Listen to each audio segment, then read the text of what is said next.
you say, but nothing ever stays the same.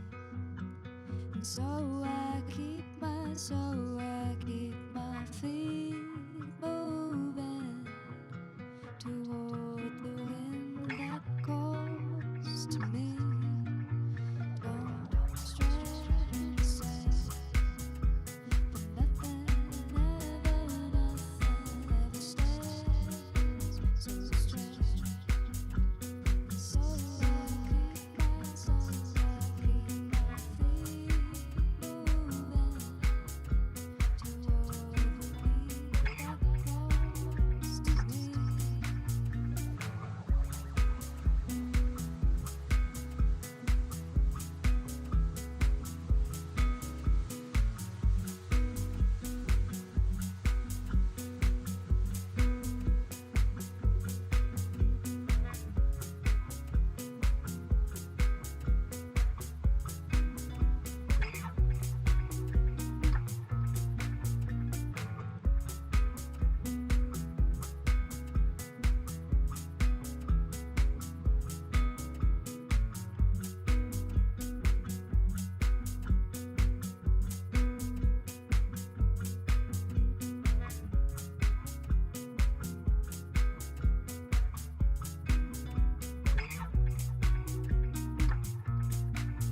Don't change, you say, but nothing ever stays the same. And so I keep my feet moving toward the wind that calls to me. Don't stray and say, but nothing ever stays so strange. And so I keep my feet moving toward the beat that calls to me.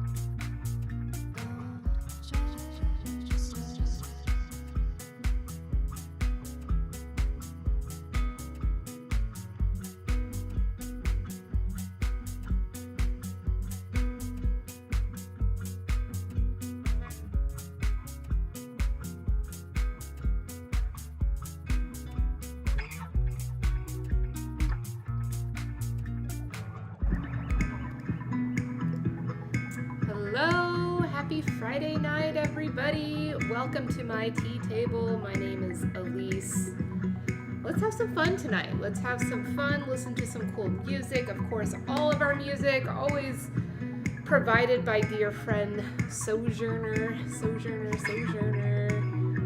Check him out. You know, he really only does Facebook. Who knew an artist only does Facebook? But go check him out, Sojourner. He's an incredible musician. Always grateful for his tunes. Get us going. I hope you all had a beautiful, wonderful, productive, educational, enlightening, delicious week. I did. Maybe I feel like I always do, but maybe also that's just a perspective in life. Hey Nick, good to see you. Welcome to this stream. Happy Friday night. Oh Nick, thank you for coming. Thank you for the great music yesterday. I'm serious. I was totally listening to your tunes while I was packing some tea orders and also cleaning up my office. You had some good psychoactive, high-quality kabusecha. Yum. Sounds very umami. Very umami. I'm going to be drinking some shuishin tonight, some oolong tea, some yang cha, some lightly roasted yang cha from Fujian, Wuishan. I'll get into that for a second, just introducing the stream now. We are going to be talking about something that I've brought to the Friday series a few months ago. Before, when I spoke on this, we looked into intercultural educational experiences and what that can do for your life and for your happiness. Today, I want to take it a little bit deeper and talk about the concept of cultural stamina. Now, you may have never heard of the term cultural stamina because, frankly, I just put it together. But I'm going to be drawing some connections, of course, referencing peer-reviewed scientific papers, drawing some references between a lot of the discourse around racial stamina and the concepts of fragility.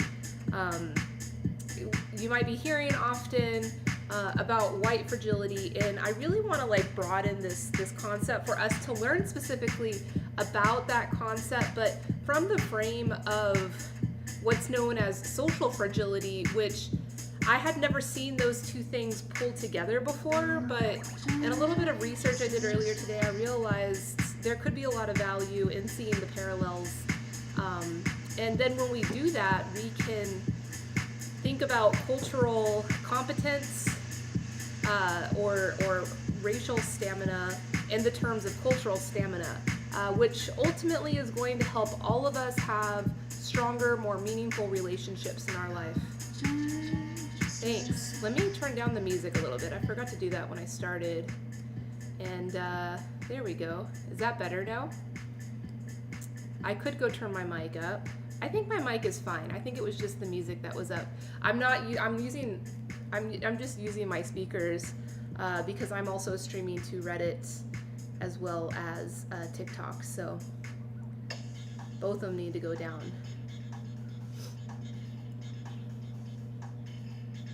My mic volume's down. Okay, let me go turn it up. I gotta go to my sound controller to go turn that one up. It's not right in front of me. I can turn it up. Thanks for letting me know, Nick. Thank you. Thank you. All right, that should be better. I turned it up. I'm hitting yellow. Yep, I'm in the yellow range on every one of my words, so.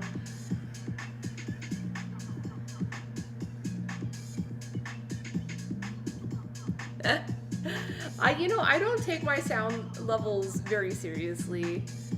And okay, thank you. Thanks, Nick. All right, cool.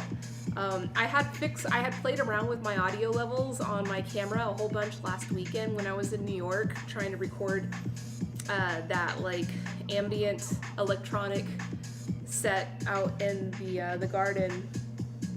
So a lot of tweaking on the levels, and I haven't really readjusted things since I got back in the studio. But that's it. I'm gonna start drinking tea. Now that I've introed the stream, let's drink some tea. You've been drinking a lot of Phoenix oolongs. Well, that is good for you. Very lucky and privileged because that's a very special tea. Unique. Which cultivar is your favorite, Nick? I'm not very well versed with Phoenix Mountain oolongs just because they're so valuable. They're really priced out of the market here. I'm a tea importer, so I run a B2B marketplace between independent tea growers and tea business buyers. And I do work with quite a few independent tea farmers in the Chaozhou area where Phoenix Mountain is, Fenghongshan, but their tea is very valuable, and they really don't need our help. They don't need us to buy their tea. They don't need anybody but to buy their tea because their tea is pretty much sold immediately after it's harvested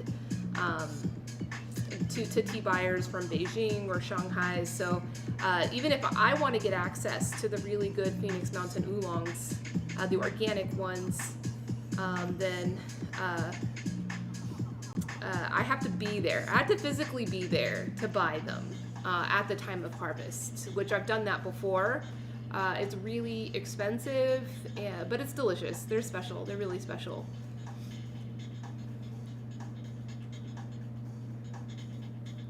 Well, that's nice. You got the hookup. You got the local hookup. Yeah, if you have the connection to someone in Beijing or Shanghai who is there, you know, to pick those up right when they're harvested, then you certainly can be lucky enough to get them.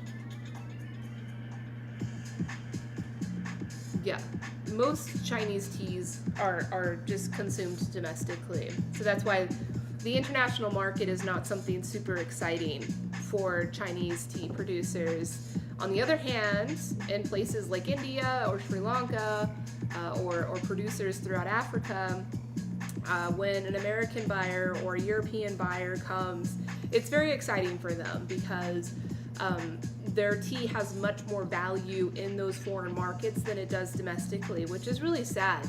And you know, a big part of the work that my business does is not only developing the market here and in Europe and in South America, but also to encourage the growers to cultivate a strong domestic market.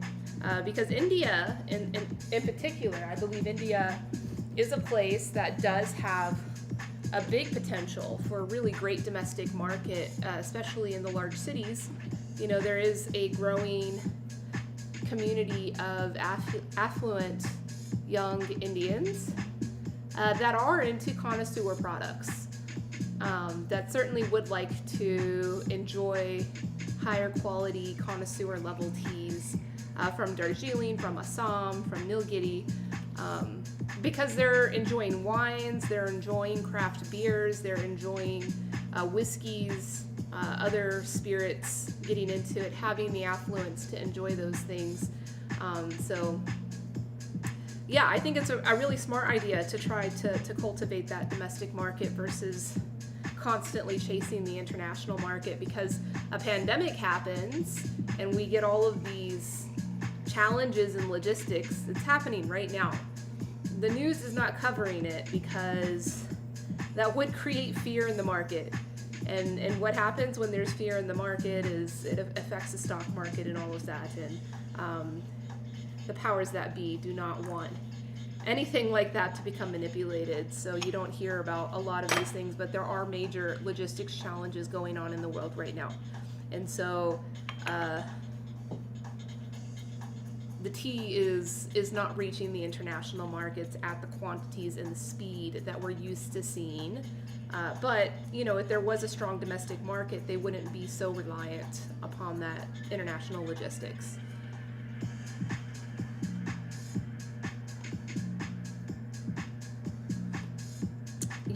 Yeah, I mean, China, Taiwan, Japan, the domestic market has the advantage simply because the culture has been there longer. So, but that doesn't mean that it's impossible to develop a connoisseur level market in India, even in Africa, in Nigeria, in Ghana, you know, which would be a lot easier logistically for those local producers to get their higher quality products to those markets.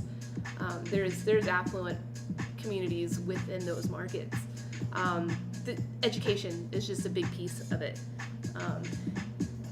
which is why we have this channel. Why I do this is to provide that education and awareness. Don't worry, I'm not trying to sell tea to you all, although I can. If you're interested, let me know if you're interested, but I'm not trying to do that. What I am trying to do is to bring forward the lifestyle of tea, and show you how mindful, how elevated, and how much it can contribute towards your best life. Simply just drinking tea, learning about tea. It's such a multifaceted subject. It's an item, it's leaf, it's leaves, it's dried leaves. It's all it is dried leaves, but there's so much packed in here, as we will learn in tonight's conversation. So the first thing that I did... Oh, you've been to the Harlem Tea Shop? I actually been there. Like my good friend that I've been visiting in New York the last few times I've gone, he's been taking me to that tea shop, and every time we've gone, it's been closed. It's called Serengeti. Serengeti? Is that it, Nick? Is that the one you're thinking about? They mostly have herbals. That's what I saw. Cool, yeah, Serengeti. I thought that was cute. I look forward to meeting the owner. The shop looks great. Looks like awesome, actually. But my friend has shared some tea that he's brewed. Yeah, the ambiance is awesome. He's brewed some tea for me, and they were all like herbal infusions that he had brewed into like iced tea. Delicious, totally delicious. Um, yeah, so Africa has certainly got its own tea culture. The Caribbean's got its own tea culture. Latin America's got its own tea culture. Um, a lot of it is really kind of more herbal focused than the Camellia sinensis. So, you know, what I'm usually talking about on this channel when I say tea is tea that is made from the Camellia sinensis plant. So I have already primed everything. I poured the boiling water into my gaiwan so it's warm. So when I put the tea in here and brew it with more hot water, it's not shocked. The tea is not shocked in a cold environment. There's the motherfucking tea.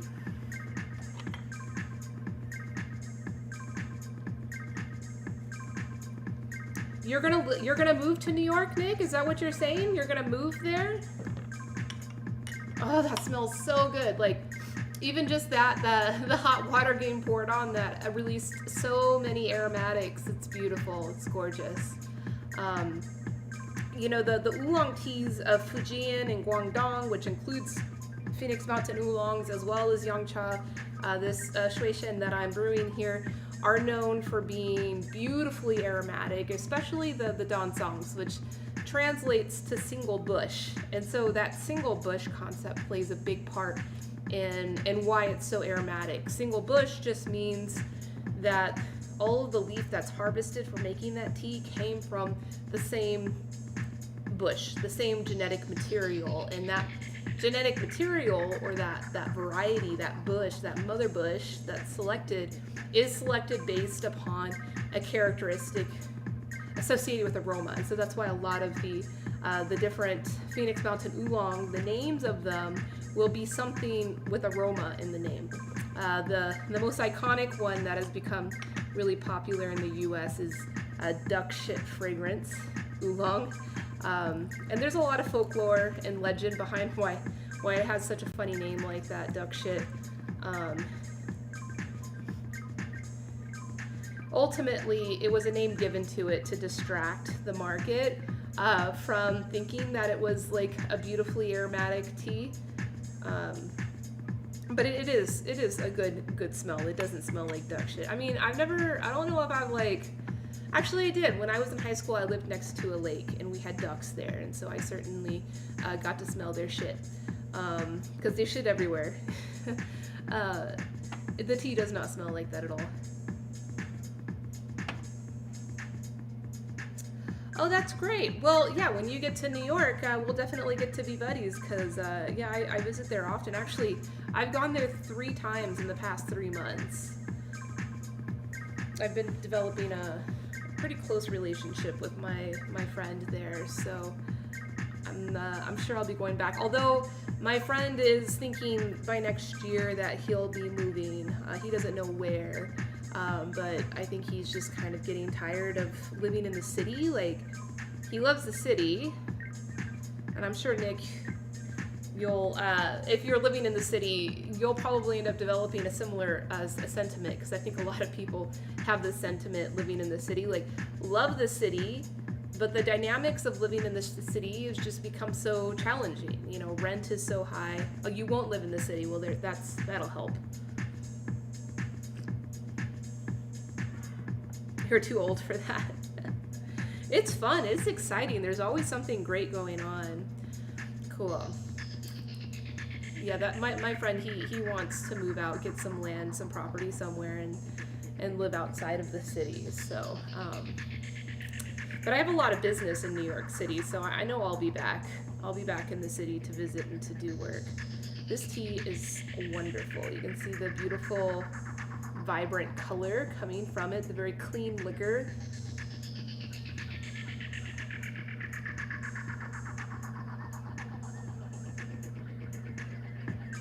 Oh, you don't like the concrete jungle?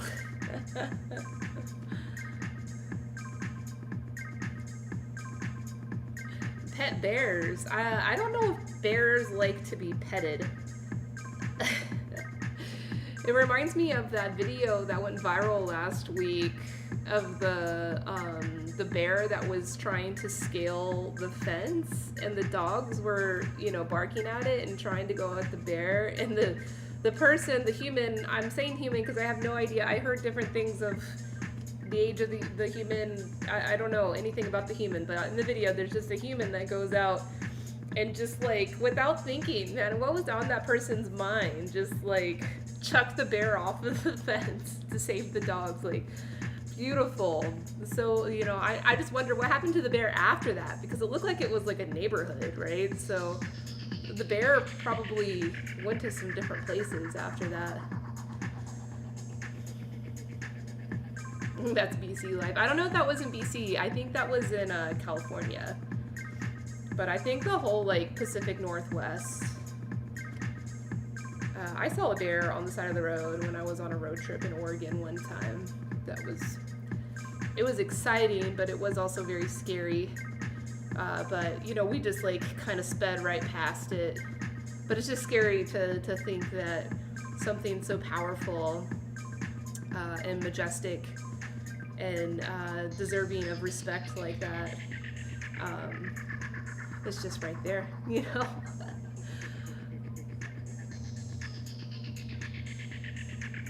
Wow. Be careful out there, Nick.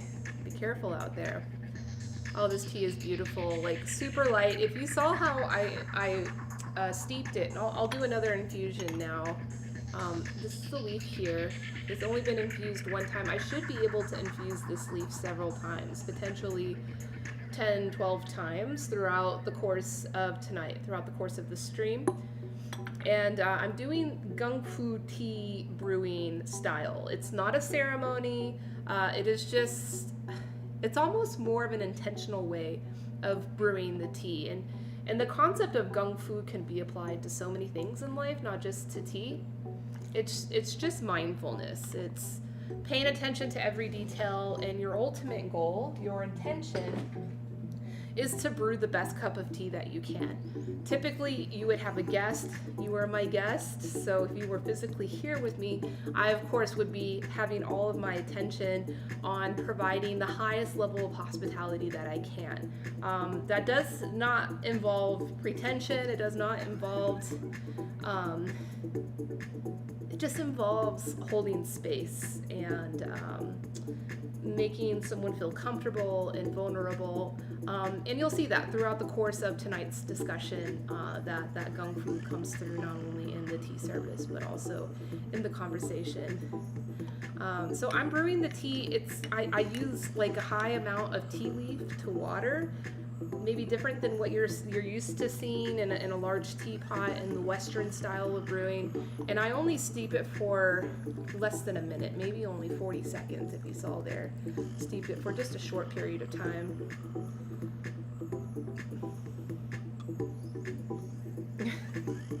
You're right, humans by far are the scariest animal. I took Bitcoin to Las Vegas's largest park. Bitcoin is my dog, by the way. He will come and say hello sometime throughout the stream. He usually does. He's napping right now. But I took him to the park the other day, and on our way out of the park in the car, I noticed a very large snake, and I feel bad that I ended up just driving right past the snake without, you know, stopping and respecting it, to just let it pass on its way. You know, a little bit different than a bear, but also an example of one of these like reverent beings in our environment that deserves respect and fear at the same time, right? Oh, you want to reveal the pet? All right. Yeah, Costa Rica's got a lot of snakes. I've never seen a crocodile out in the wild, thank goodness. I've seen one in captivity, and that was a very sad thing. Very, very sad thing. All right, you want the pet reveal? Bitcoin! Bitcoin, come here, buddy. He's napping over here. I hear him. Hey, cutie. Hey, buddy, come here. They want to say hello. Come here. Come here, buddy.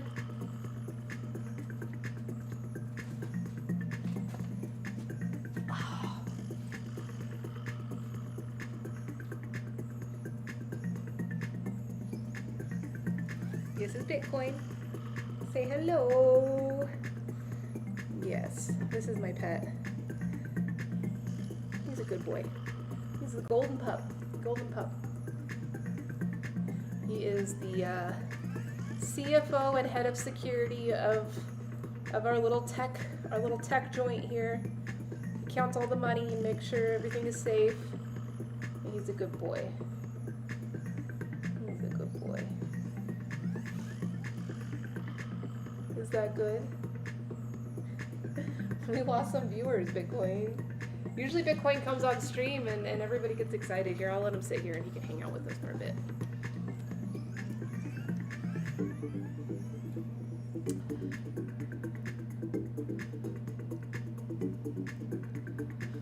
You know what is another animal that's scary to see in the wild? It is in rivers, is hippos. You know, like before I saw one in real life, before I lived in Africa, and was warned by the people in my village about how serious they were, I always like thought of hippos as like very charming, nice animals. You know, that's usually how their character is depicted in cartoons. But whoa, in real life, like when you can just like feel the energetics of their power. Oh, you doing some stretches, Bitcoin? It's yeah. I did when I lived in Niger, the Niger River runs through, or as Nigerians refer to, the Niger River runs through, and is highly populated by hippos. And I did a river tour in a boat, and it was gorgeous. Like, that was an awesome experience. But as soon as we saw hippos, they were like, "Okay, you saw the hippos. We gotta turn around and leave." I was like, "Yeah, let's go." It was awesome to see them, you know, in their wild habitat, just minding their own business. Like they weren't threatening at all, but they were eyeing us, checking us out, seeing what we were doing.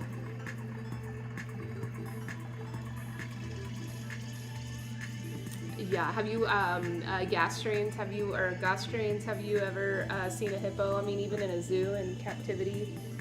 Oh, cutie! You could tell he just woke up from a nap. He's doing all his stretches. Oh, okay. He's a little vocal. He does like to talk a little bit. They have crocodiles there in the Niger River, but I didn't see any. But snakes, I definitely, like, when I joined the Peace Corps, like within the first month of getting sent out to my village, they when you first join the Peace Corps, you do 2 months of training in like a central area. All the volunteers come in as a cohort, and everybody gets trained on language, culture, before they send you out to the village. They're not just gonna send you out to the bush like that. Yeah, Bitcoin? Yes? Is that what you want to say? Before they send you out. And then after your education, you feel very comfortable in the culture. You have basic language skills. And they send you out to your site and require you to be there 2 months without leaving, without any guests, no English, because they want to make sure that you want to be there. Like, you can quit at any time with no strings attached. It's fine.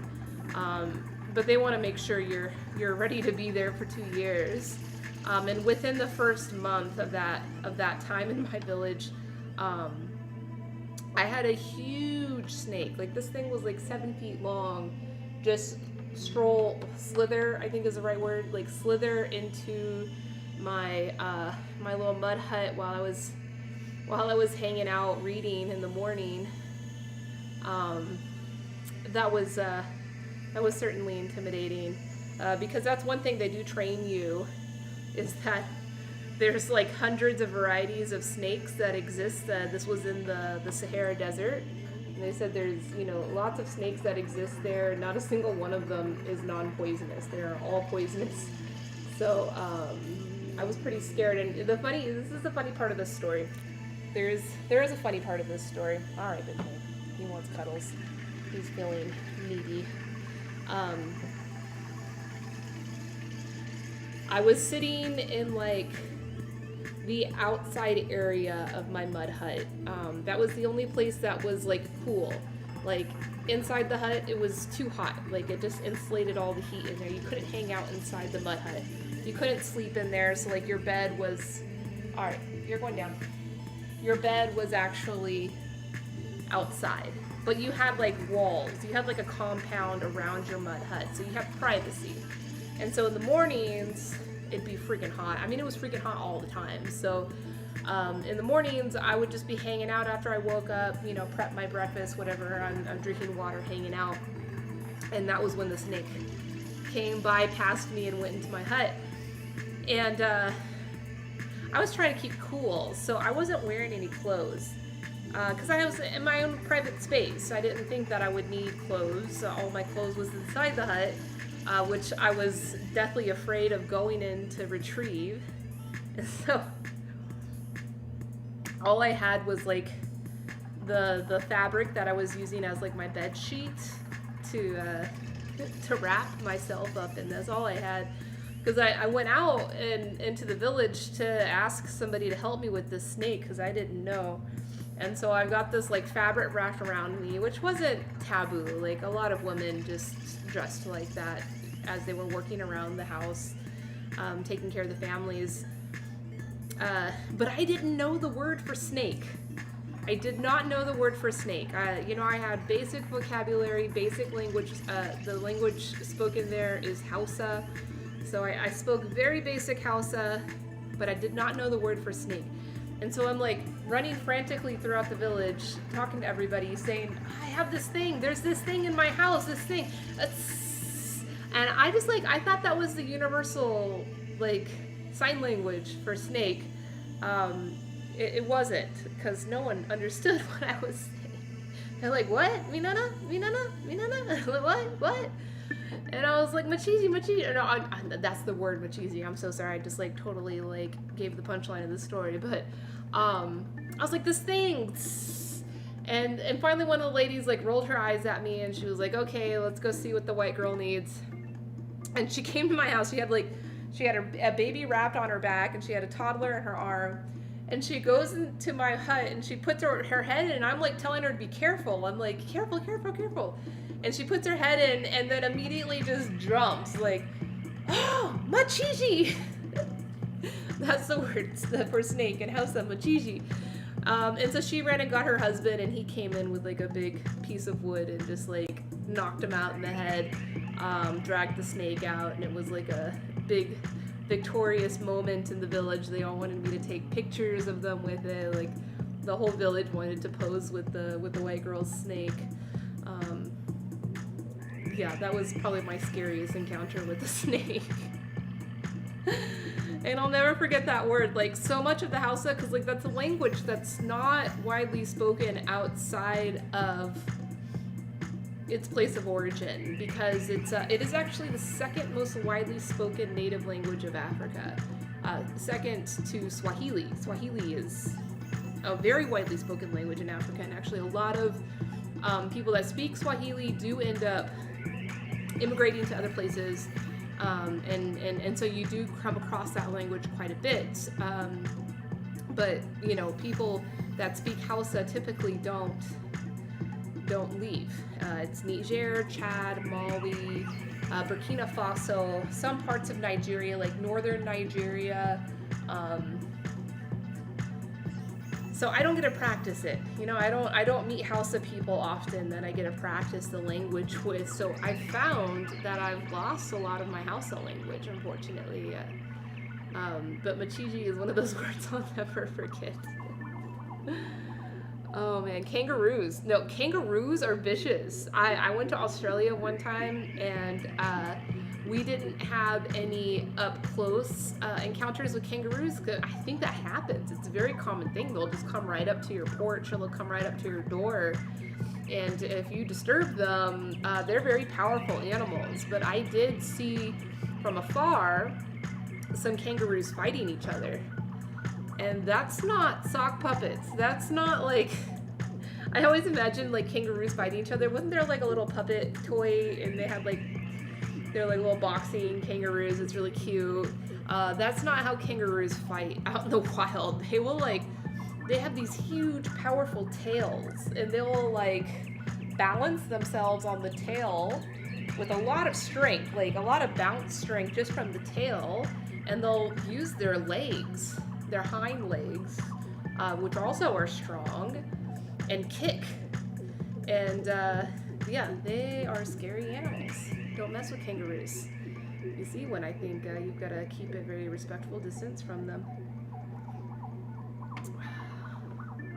Well, that was a fun little distraction talking about animals. What we're talking about tonight, like understanding an animal's strength, including understanding our own strength and our own as humans. You know, a lot of our conversations and our history and our education is very human-centric. For a good reason, it makes sense. It's easy to understand things from the perspective of our own experiences. So a lot of our education and our shared context with each other are very human-centric. And so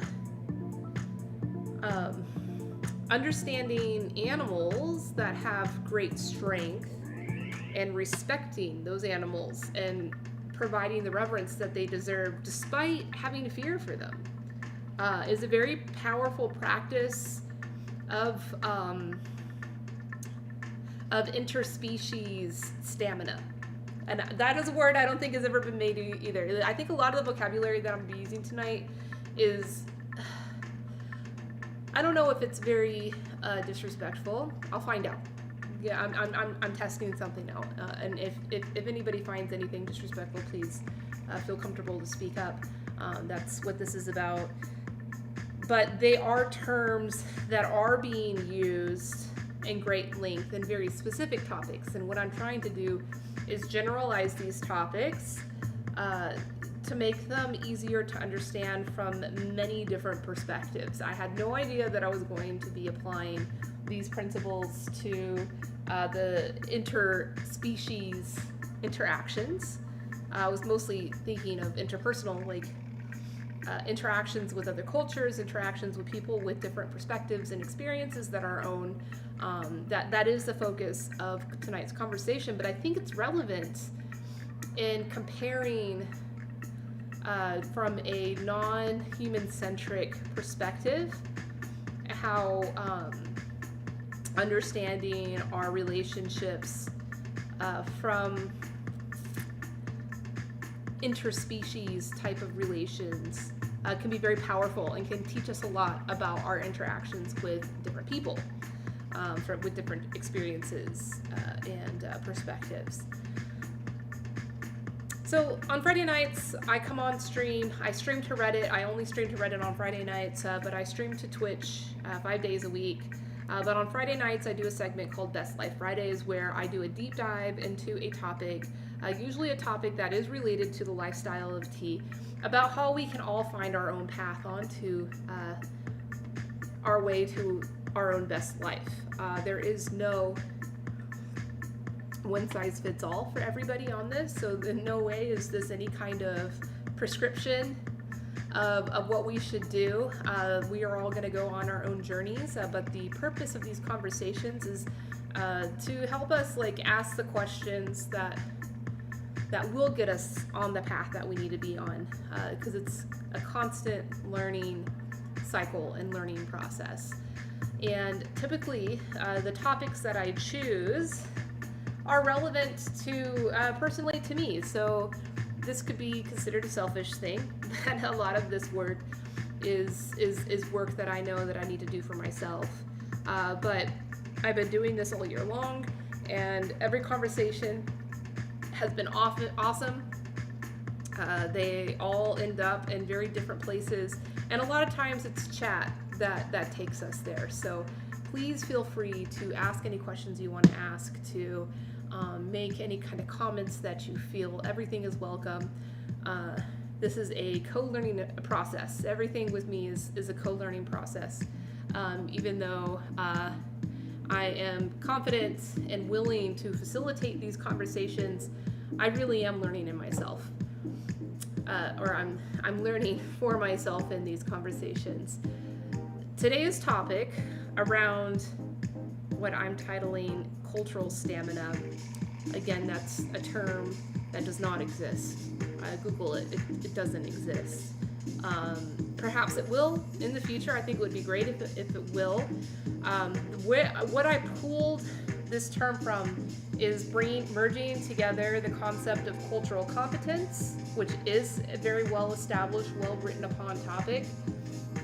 Is basically our ability to connect with people of different cultures. And then the other is a racial stamina, which is our capacity to understand different racial experiences. So this is where the disrespect could come in. I could be being disrespectful in creating this new topic. It's not my intention, but at the end of the day, that doesn't matter, right? So if I'm being disrespectful, please let me know, and I will do what I can to correct. But I want to broaden this topic to mean something more than just race, to include the entire concept of culture. I think there's a lot of value, because that's when the value of interacting with tea, developing a lifestyle around tea, learning about tea, really brings in the concept of culture. Because especially as Americans, or as people that have grown up in the U.S., I shouldn't use the term American, because that's a much broader term than what most people may think I'm saying when I say that. But as someone who has grown up, or even in the West, if you want to call it in the West, our culture around tea is something very different than this culture of tea, this Chinese tea culture. And it's welcoming and inviting for everyone to learn about. And it's empowering. You learn empathy. You learn how to hold space, how to be vulnerable. And the cultural competence comes into play. But my personal struggle this week has to deal with a concept of fragility. And the concept of fragility is something that has been well documented.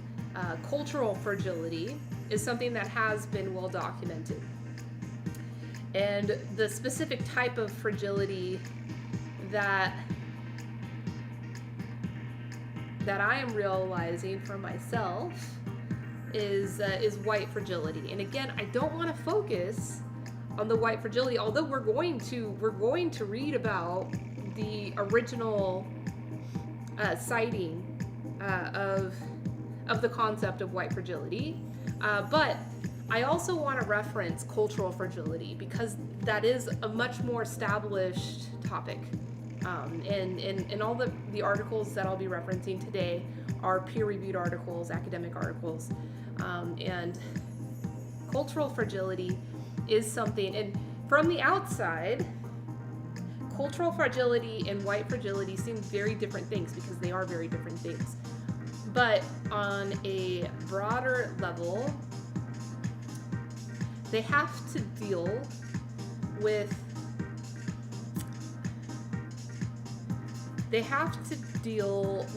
our interpersonal relationships, and perhaps our experiences of growing up and learning within some type of vacuum that affects our cultural identity and therefore affects our cultural competence. But they're very different things. Like the white fragility concept is painted in a very different way, and it's super relevant right now. It's so relevant right now. I'm dealing with it. I know lots of people could be dealing with it. I say the word could because it's touchy. It's touchy. So I'm just going to go ahead and jump into it. And you know what? I'm just going to jump in first, introducing the concept of white fragility. And this is introduced by Robin DiAngelo. This is the article here, published in the International Journal of Critical Pedology from 2011. So again, like kind of a more recent concept, but super relevant. You probably have heard of it. On social media, within dialogue with your friends, your family. So let's just cover this topic first, and then I want to read the parallels with more broader concepts around social fragility, or just the concept of fragility in general. So, starting this article, white people in North America live in a social environment that protects and insulates them from race-based stress. So there's the vacuum right there. It's like a vacuum of the white experience, and not seeing any other type of experience. This insulated environment of racial protection builds white expectations for racial comfort, while at the same time lowering the ability to tolerate racial stress, leading to what I refer to as white fragility. So this was the very first time the concept of white fragility was brought up, I believe. In other articles, they all reference this one. So this is the OG. White fragility is a state in which even a minimum amount of racial stress becomes intolerable, triggering a range of defensive moves. These moves include the outward display of emotions such as anger, fear, and guilt, and behaviors such as argumentation, silence, and leaving the stress-induced situation. These behaviors, in turn, function to reinstate white racial equilibrium. This paper explicates the dynamics of white fragility. All right, so then there's a little kind of story to give you an example of what it means. I am a white woman. I am standing beside a black woman. We are facing a group of white people who are seated in front of us. We are in their workplace and have been hired by their employer to lead them in a dialogue about race. The room is filled with tension and charged with hostility. I've just presented a definition of racism that includes the acknowledgement that whites hold social and institutional power over people of color. A white man is pounding his fist on the table. His face is red and he is furious. As he pounds, he yells, "White people have been discriminated against for 25 years. As he pounds, he yells, "A white person can't get a job anymore." I look around the room and see 40 employed people, all white. There are no people of color in the workplace. Something is happening here, and it isn't based on the racial reality of the workplace. I am feeling unnerved by this man's disconnection with that reality and his lack of sensitivity to the impact this is having on my co-facilitator, the only person of color in the room. Why is this white man so angry? Why is he being so careless about the impact of his anger? Why are all the other white people either standing in silent argument with him or tuning out? We have, after all, only articulated a definition of racism. White people in North America live in a social environment that protects and insulates them. Whiteness accrues privilege and status, gets itself surrounded by protective pillows of resources and or benefits of the doubt. How whiteness repels gossip and voyeurism and instead demands dignity. Whites are rarely without these protective pillows, and when they are, it is usually temporary and by choice. This insulated environment of racial privilege builds white expectations for racial comfort, while at the same time lowering the ability to tolerate racial stress. For many white people, a single required multicultural education course taken in college or required cultural competency training, there's that cultural competency I brought up earlier, is there in their workplace is the only time they may encounter a direct and sustained challenge to their racial understandings. But even in this arena, not all multicultural courses or training programs talk directly about racism, much less address white privilege. It is far more the norm for these courses and programs to use racially coded language such as urban, inner city, and disadvantaged, but to rarely use white or overvantaged or privileged. This racially coded language reproduces racial images and perspectives while it simultaneously reproduces the comfortable illusion that race and its problems are what they have, not us. Reasons why the facilitators of these courses and trainings may not directly name the dynamics and beneficiaries of racism range from the lack of a valid analysis of racism by white facilitators, personal and economic survival strategies for facilitators of color, and the overall pressure from management to keep the content comfortable and palatable for whites. However, if and when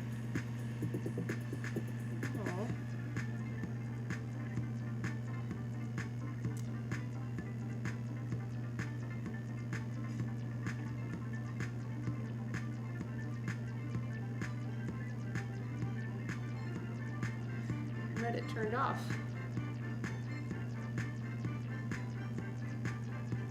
I've got to turn it back on. I hope I didn't get kicked off for the content. Could you imagine? I don't think Reddit would do that.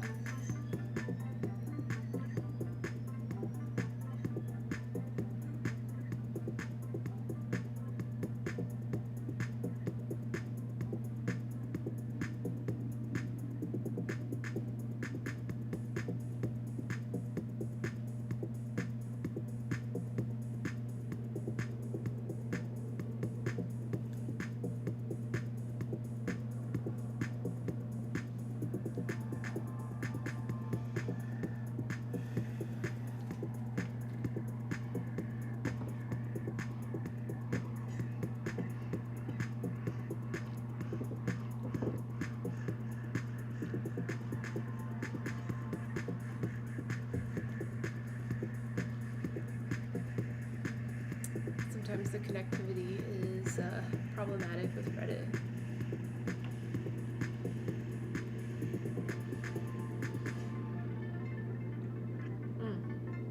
So good.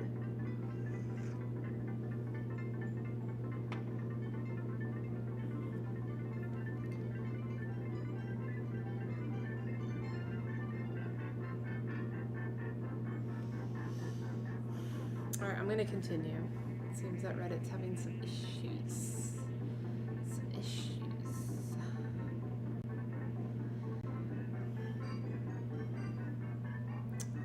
You know, I think I'm going to move on from this article. Because again, I don't want to focus too much on the topic. Hi, welcome back everybody. I got knocked off before, but we're back. I'm going to move on now. I just finished reading bits from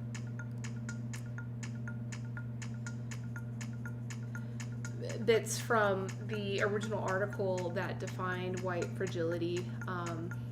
Again, tonight's talk, I don't want to make it about race, but of course race is a part of this conversation, and a lot of the terms and ideas are being defined through racism, which is wonderful, you know,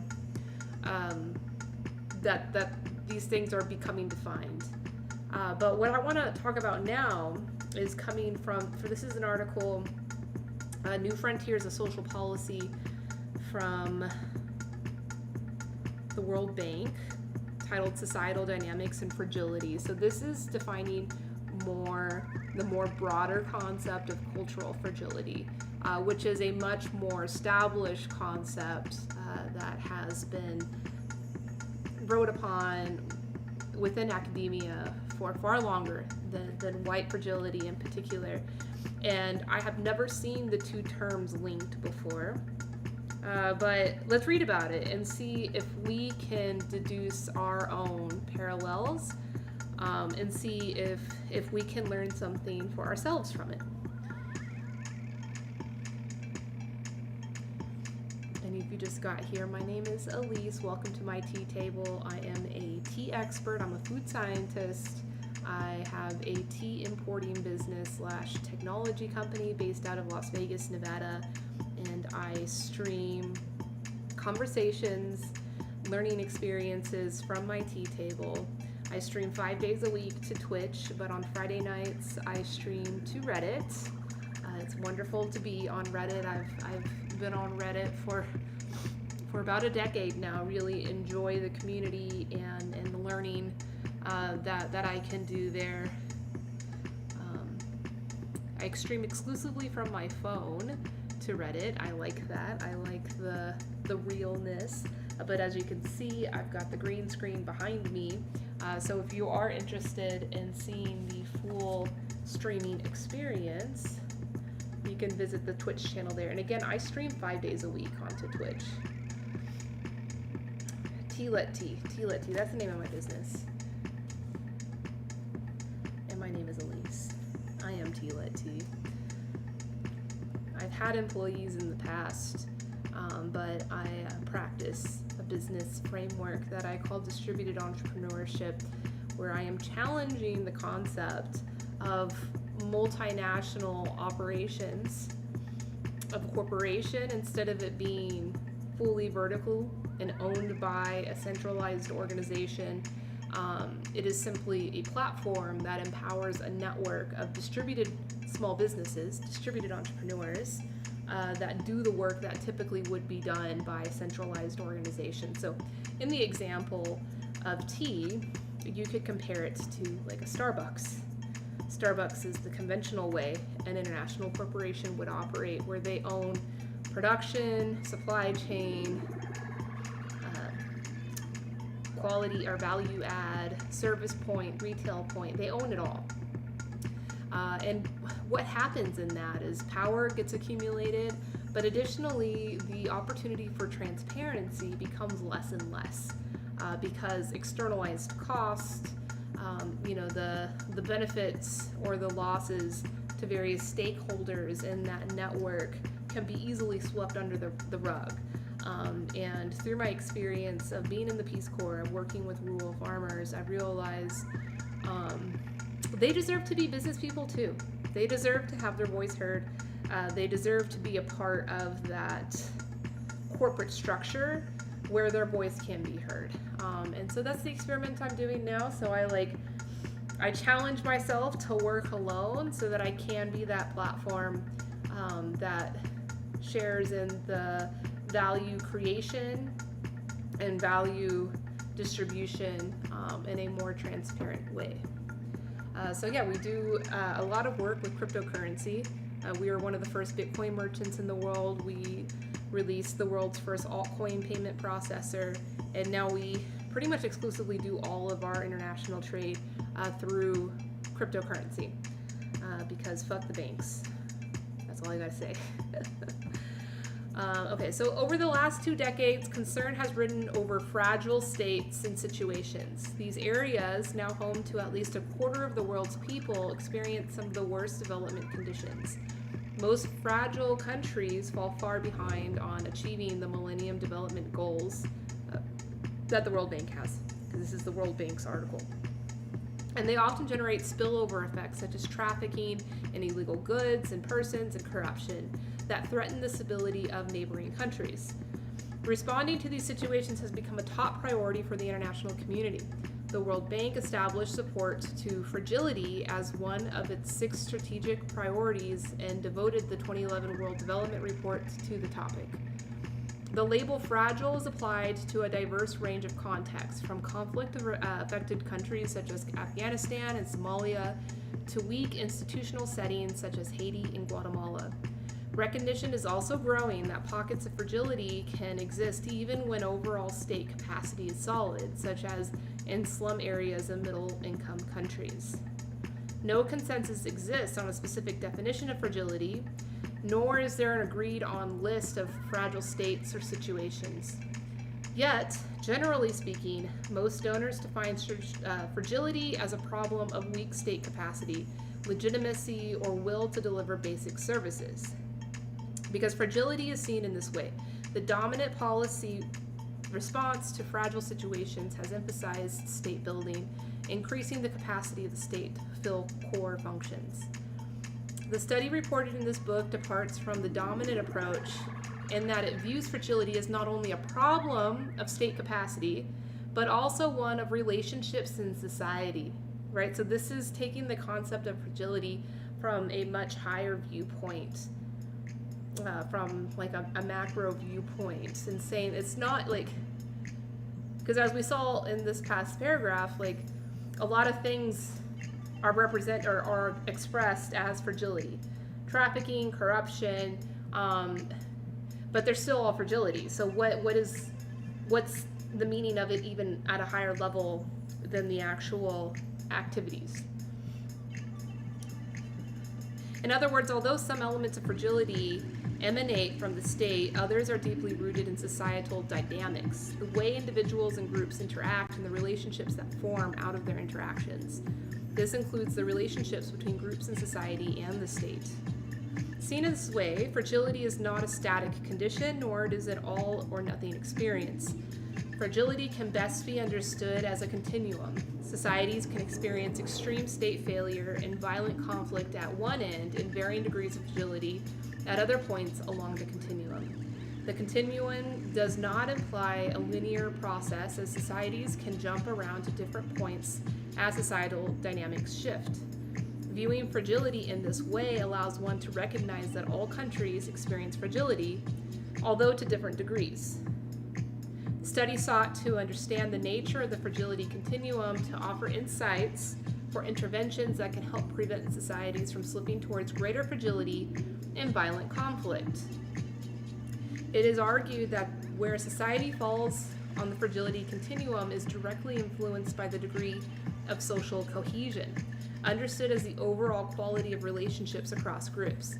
More cohesive societies enjoy higher levels of trust and collaboration, which provide the framework for groups to interact constructively on common goals and avoid or move away from the lower end of the fragility continuum. Okay, I think that's all I'm going to read from this article. Like it goes on to offer strategies, resolutions, which if you're interested, I highly recommend that you go find this. Again, this was a World Bank report titled Societal Dynamics and Fragility. Societal Dynamics and Fragility. But the reason why I wanted to read the introduction to this article is to see, okay, so in the specific context, what we just read about white fragility, like that example of the white and the black facilitator in the corporate environment that's trying to teach about cultural competence, to teach about racism basically in the workplace, and the white people in the room became angry and argumentative because their fragility was threatened. Like talking about issues of racism and race causes discomfort, and sometimes the reaction can be anger, it can be argumentation. That story is very different than the story in this article I just read from the World Bank of human trafficking, of corruption, of drug trafficking, of these like other issues that are associated with fragility versus the white fragility. But then in this article, it says that we should be looking at fragility as something that's more of a continuum, of a societal dynamic situation, where it's about the interactions and the capacity for collaboration between people. Because when there's a lack of understanding and collaboration between people, then there's going to be a tendency for more violence, there's going to be a tendency for more unrest, which leads to these extremes, such as human trafficking, drug trafficking, corruption. And so I dare say applying what this World Bank article is suggesting for governments and for development agencies to encourage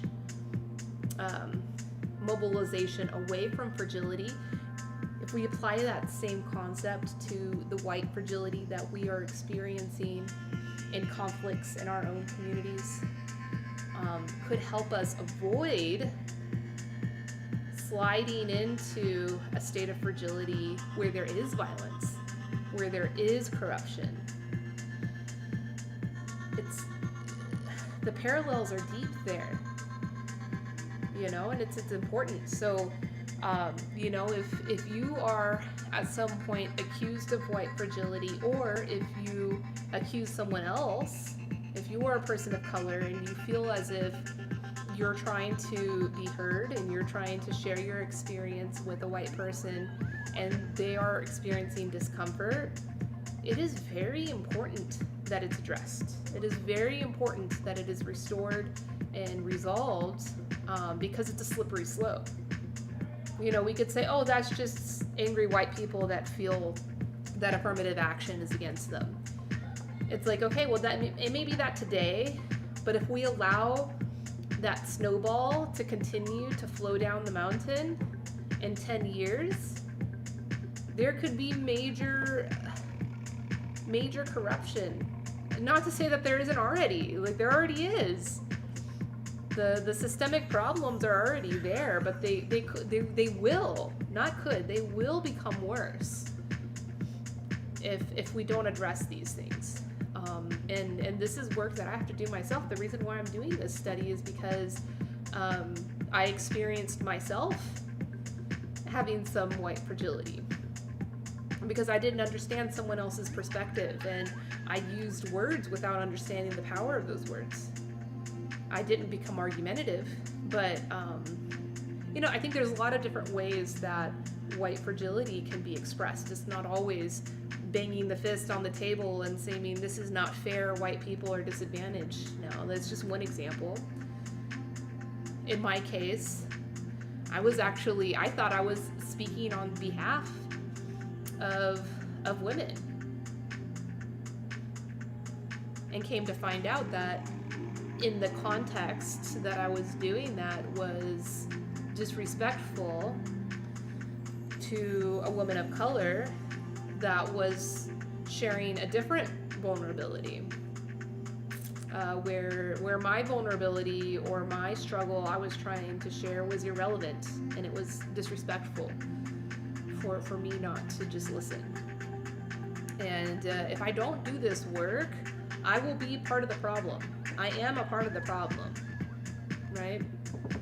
It's a lot more serious than we may think. And that's why I wanted to create this parallel. Now, I found another article that talks a bit more in depth about social fragility, specifically among children. And I think it's useful to understand the experience of fragility among children, because children have less adulterated experiences. And I mean less adulterated, meaning their experiences are, well, thank you for the good work, but that's not necessary either. There's still a lot more work to go. You know what I mean? There's still a lot more work to go. But this is a co-learning experience. I appreciate all of you being here with me to go on this journey with me to learn this. So, yes, children, people say that their hearts and their minds are more pure because their experiences are less. They're working with less experiences. Like, the older we get, the more experiences we accumulate. And so, from like a scientific point of view, if you're trying to understand the psychology of what someone's experiencing, there's a lot more variables the older you get, right? So children's experiences are a lot less adulterated, although they certainly can be adulterated, especially in this case. This is looking at children in a specific community in South Africa.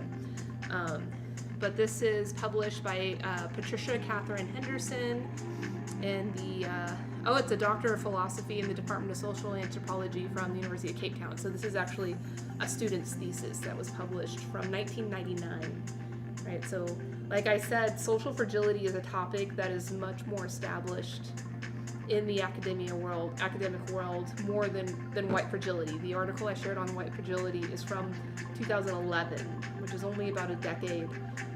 A very modern but super relevant topic.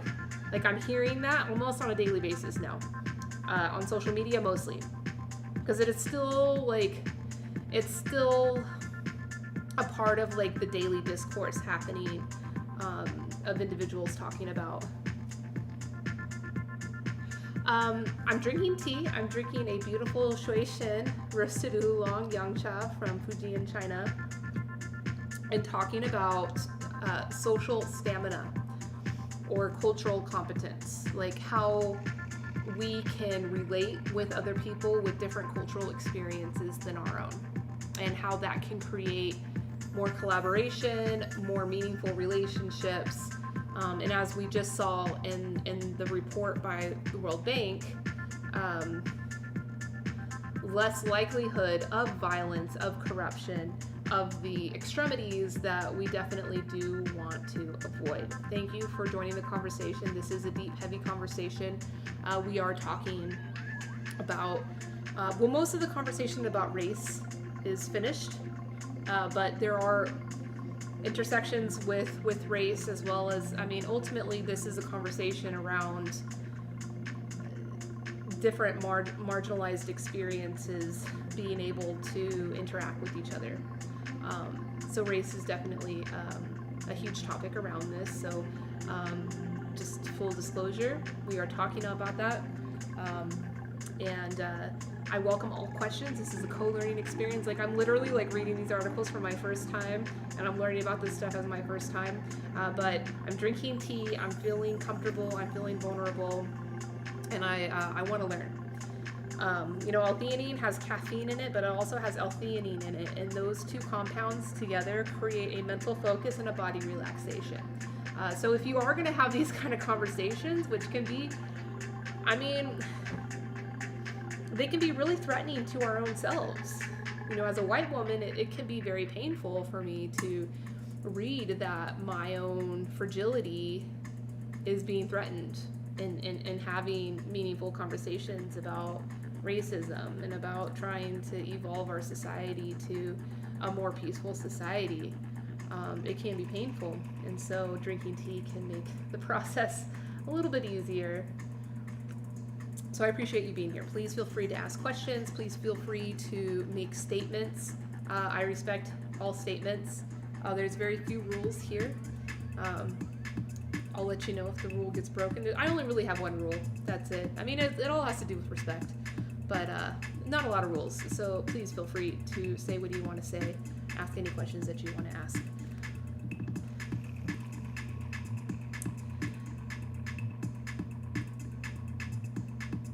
Living with Fragility traces the lives of 16 African children between 1992 and 1995. It explores the intimate spaces of children's social relationships and charts discontinuities they experience. The 8 girls and 8 boys, aged between 10 and 16 years, resided in New Crossroads, Cape Town, a suburb marked by poverty, inadequate schooling, and a history of violent intervention by the apartheid state and other power holders. The thesis shows that institutions of childhood are fragile, that children's social relationships are fragmented, as are their senses of self. Fragility is traced within and across the social domains the children inhabited and created. The thesis argues that children's senses of self are subject to flux and interruption. Narrative ethnographies about the children demonstrate their individuality. Nuanced descriptions of children and the changes in their lives over time challenge bald categorizations of, for example, the African child or youth at risk. The descriptions demonstrate the agency, dexterity, and responsibilities of children in fluid circumstances and lead to a critical appraisal of predominant notions of childhood. The work also outlines processes of social and relational reconstitution to which children and caregivers have recourse. The ethnography describes the social circumstances of children in urban South Africa. It is analyzed through use of an eclectic set of theoretical fragments chosen because they resonate with the study's ethnographic material. Okay, so I'm going to go ahead and skip to the conclusion and discussion for the sake of time.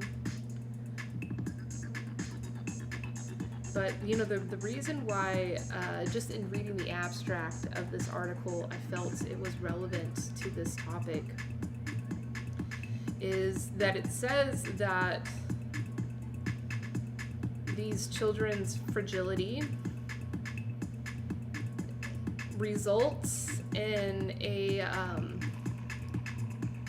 an identity crisis, an ability for a self-identity, and that it has a lot to do with, the article got stuck. What is this about? Oh, here we go. Fine. It's not stuck anymore.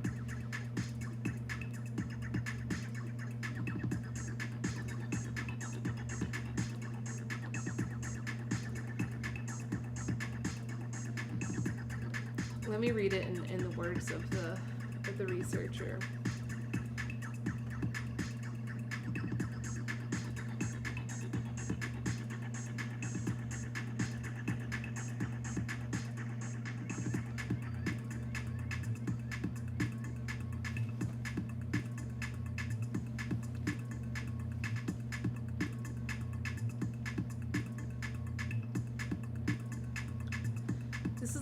It's a 200-page research paper, but I guess that's how a PhD thesis usually is, yeah.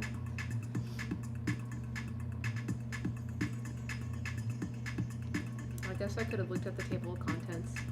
That would have made this a faster process.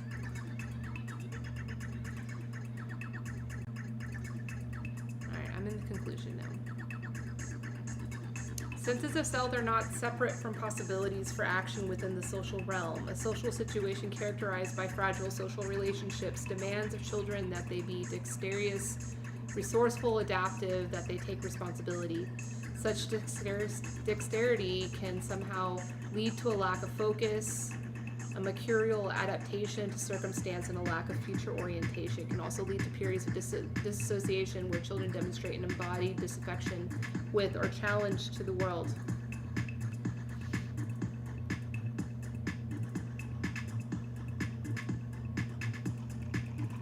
Implicit within much of what I have written thus far of the 16 children is their emergence as autonomous persons, having made many decisions on their own, having initiated their own activities, and through action, having created worlds in some respects separate from the worlds of parents.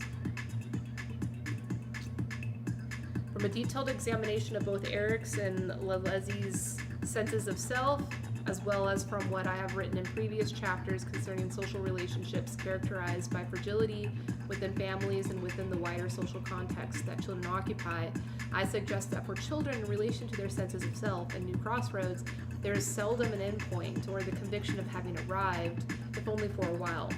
Neither are children's senses of self accumulative, since victories over particular challenges may be undercut by new difficulties. These stories have shown the possible conflictual attitudes of senses of self. Constitution of selves or selves is a constant process of formation, loss, and reconfiguration. If the narratives that children construct is to reconfigure their senses of self, it seems that elements of experience are rejuggled, reframed, and meet the demands of the external world.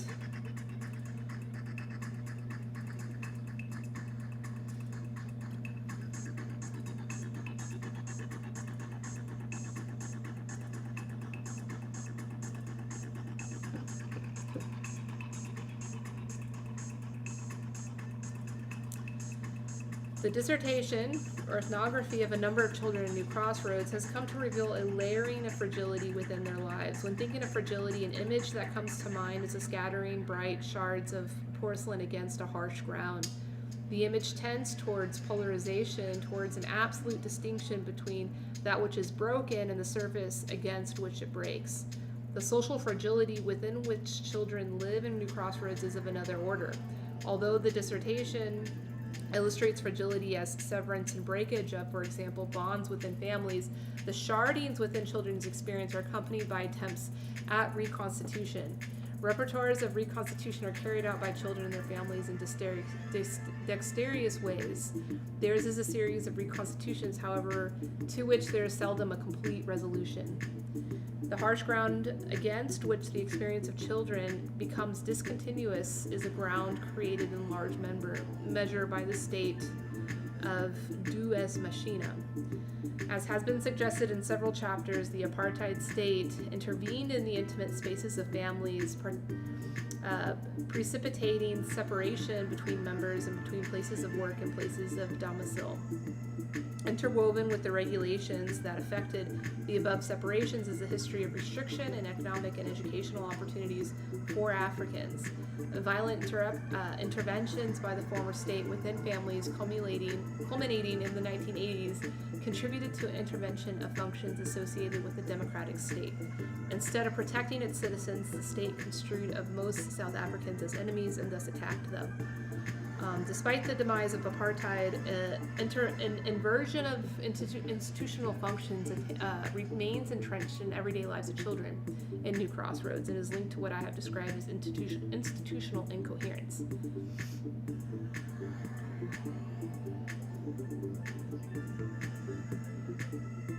The children, as creative agents, bright shards, are not able to completely separate from the ground against which they encounter severance and breakage. Within the ground of sociality, strewn as it is with forms of violence, like cultural possibilities that draw upon notions of ideal relationship, notions of coherence, notions of healing, the intercession of ancestors, and the availability of discourses of political activism that envisage resolutions to current discontinuities. I've argued that the healing and ritual processes employed to restitch the social fabric or to glue broken shards together are ongoing and require repetition. Processes of reconstitution may also be rejected. This is a lot. This is some pretty heavy stuff here, but what I'm getting from this, and I would love to hear all of y'all's interpretation of this, is that similar to, the type of fragility that is cited in the first paper we looked at, white fragility, it is difficult for white people to understand racism, to understand the experiences of people of color, because we grow up within this vacuum of white privilege, or of just the white experience, if you want to just call it the white experience. And it makes it difficult for us to understand someone else's perspective and someone else's experience, which then affects our relationships and creates more fragility. And as we saw in the second article, will lead to higher risk of violence and the things that we don't want in the world, right? So we got to work on it. And so on this last article, this very studious academic article from South Africa with children, is saying that through several different experiences, particularly apartheid in South Africa, children their experience is also a vacuum of oppression, of violence, of separation. And so it's difficult for them to understand relationships in a very different way than what I just said about white fragility, but from the higher vantage point, right? The second article suggested that we do when we talk about fragility is also similar. So it's something that can be worked upon from both sides. But from both sides, from both perspectives, fragility is not good. It's not good, because if it's allowed to continue, or as this last researcher suggests, if it's not healed or if it's not mended, if it's not restored or reconstituted, it'll lead to more problems and a bigger gap in collaboration in community. So it's important. That's why it's important work for us. Like, it serves us to do this work. Regardless if you're white or a person of color, it serves us to do this work. And to understand that this is work that's not just happening in the States, it's not work that is happening in Europe and South America. It is also happening in very different conditions and situations all over the world, as this researcher from South Africa has so detailed highlighted through research with children. But there's hope. The work can happen, and it can happen for everybody. Us having this conversation is part of the work. There's still a lot more work, but it's part of it. And it's working from all ends. And they say continuum, right? So the fragility can also be coming from a place of privilege, but it can also be coming from a place of oppression. And it doesn't exist on one single linear spectrum. It's in all different directions because everybody's experience is different, right? So when we think about it from that perspective, it can be very powerful. And that's why I wanted to take this conversation beyond just race, even though addressing race is very important. It is something that's relevant. It's relevant for me. It may be relevant for you. I'm not too sure. For a lot of the world, it is relevant. But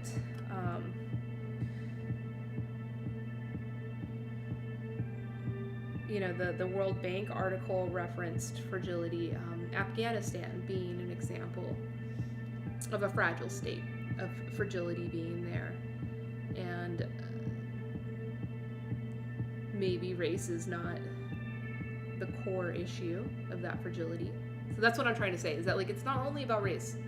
And we started this conversation, we started this stream just casually. I started brewing tea and we were just chatting, and people started bringing up powerful animals. Bears, snakes, hippos, right? And we could take this conversation to expand even deeper, to be not just human-centric, but to understand that there can be fragility even among our interspecies relationships. That fear of these animals can exist, and we can become consumed with that fear and have an inability to process the fear. And what's the case with like sharks, right? I think sharks are a good example of this, where it's like, oh no, the only good shark is a dead shark, or I don't know if that's a thing, but like I think about people that are afraid of sharks. It's like you see a shark and just kill it, right? And that's like a theme in a movie or something, like you see an animal, a dangerous animal, just kill it and you'll be fine. And like to have that initial like reaction and to react in that way and just do that, that's fragility. And that leads to unnecessary violence. All right, so this is a topic that doesn't, and I couldn't find any academic papers or even unacademic. I couldn't find blogs, or I couldn't find personal opinions about these intersections. So I'm just kind of making it up. But I believe it's valid. It feels valid. I would love to hear your feedback. If you don't think it's valid, like that, this is great. This is discourse. Like the only way that this kind of stuff is gonna be understood is through discourse, right? I if it's new concepts, of like merging these different ideas. I can't see it anywhere. Any place, I looked it up. Intersection, parallels between social fragility, which is what's talked. That's social fragility is usually when they're talking about states that are in unrest. It's coming from the negative perspective of like communities or states that are being oppressed, or groups of people that are being oppressed, versus white fragility, which is the opposite end of that spectrum, where it's people of privilege that grow up in this vacuum. It's so heavy, Jim. It's so heavy. But you know it's not, because we're talking about sharks. We're talking about sharks. It's okay. We're talking about sharks. I think, is it disrespectful? Like, I would love to hear someone's feedback. Is it disrespectful to draw these parallels between these two well-documented areas of study around fragility, and then to also draw a parallel to fragility within interspecies relationships?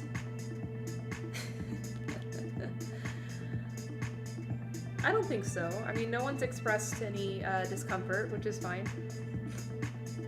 I welcome expressions of discomfort. This is a safe place for that. Please feel free to do that. Yeah, Jim, it's good to see you. Thanks for coming. Thanks for coming by, saying hello. I hope you had a wonderful week. I did. I'm ready for a weekend. I'm ready to relax. Hope I get to spend some time in the sun. Although I have been. I love the sun. I'm addicted to it. But, yeah, my face is pretty dark already. Well, red. You can see it's pretty red. I'm pretty red at this point, but give me more sun. More of that vitamin D. Yeah, Jim, I'm talking on this topic today because I had my own personal, very abrupt experience with white fragility. And I didn't want to dedicate this stream to white fragility in and of itself. I wanted to think about it from other perspectives. And I think it's working. It feels like it's working. Like, and I wish that there was more research. There was more people that have validated these parallels, these intersections. Maybe in the next decade, we may see that work. But ultimately, man, this opens up so much. Because, I lived in Africa for 2 years. And from that experience, a lot of people end up asking me, what do you think about corruption? I do work in India, and people ask, what do you think about corruption? I do a lot of business in India. I do millions of dollars of business in India.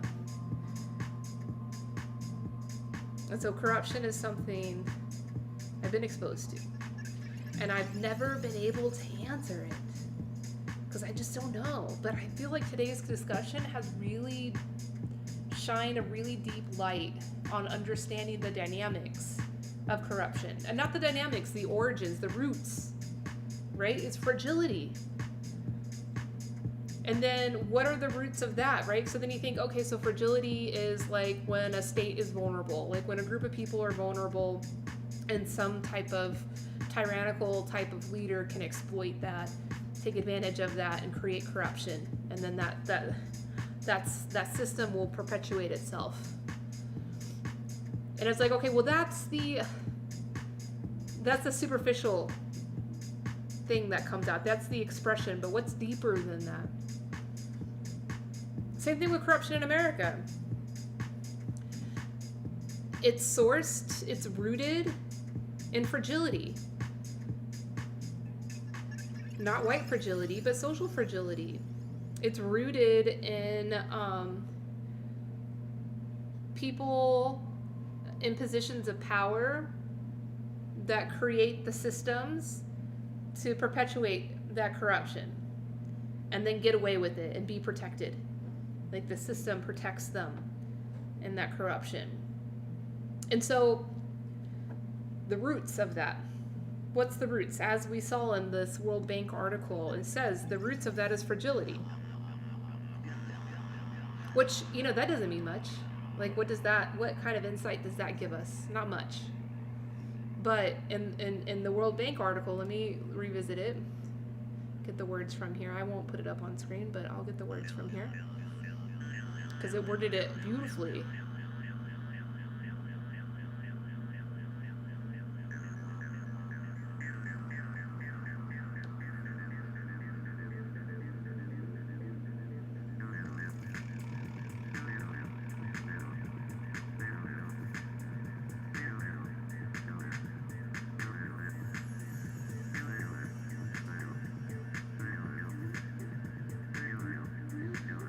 Fragility is not only a problem of state capacity, but also one of relationships in society.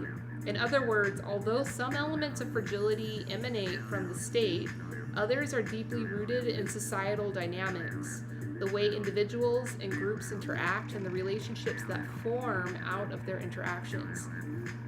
This includes the relationships between groups in society and the state. Seen in this way, fragility is not a static condition, nor is it an all or nothing experience. Fragility can best be understood as a continuum. Societies can experience extreme state failure and violent conflict at one end and varying degrees of fragility at other points along the continuum. The continuum does not imply a linear process. Societies can jump around to different points. Societal dynamics shift. Viewing fragility in this way allows one to recognize that all countries experience fragility, although to different degrees.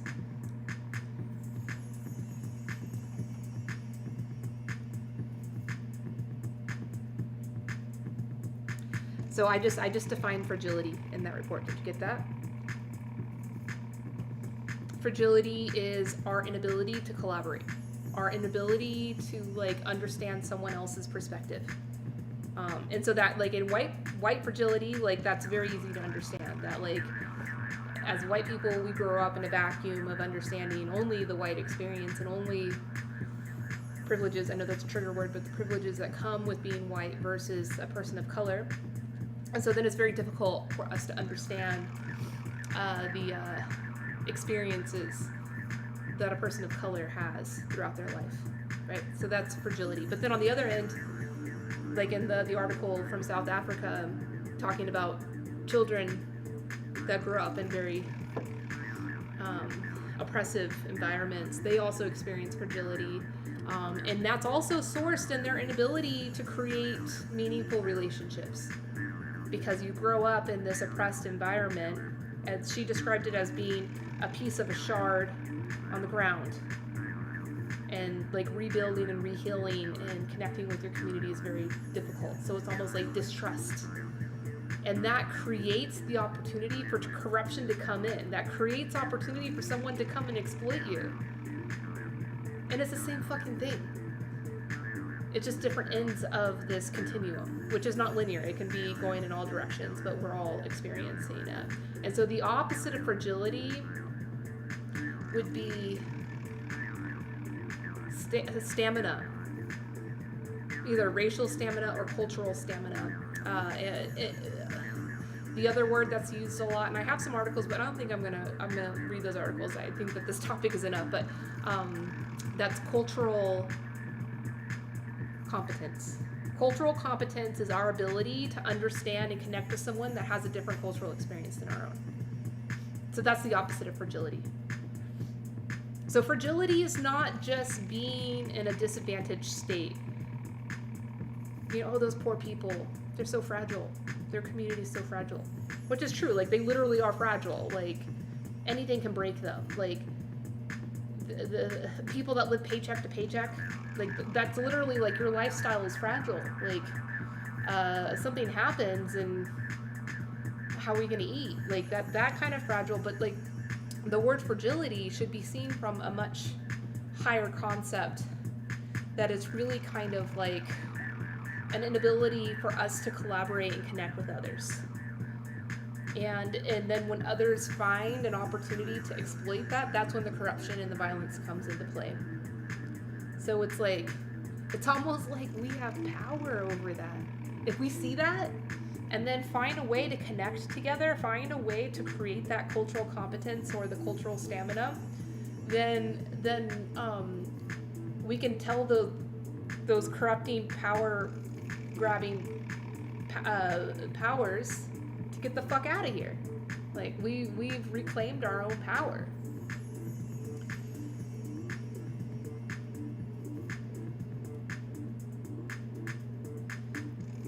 Yeah. Jim says people are afraid of losing power, money, status. Yes. And so that is associated a lot with the concept around white fragility. But fragility also applies to people that are not in positions of power. We can all be in a state of fragility. Like we all are. That's what this paper says, is like we all are in a state of fragility. And it's on just different ends of this continuum. Yes. Yeah, the opposite would be cultural intelligence, emotional intelligence, cultural competence, or the term that I made up tonight, cultural stamina. All right, thank you for the comments. Thank you, thank you, thank you.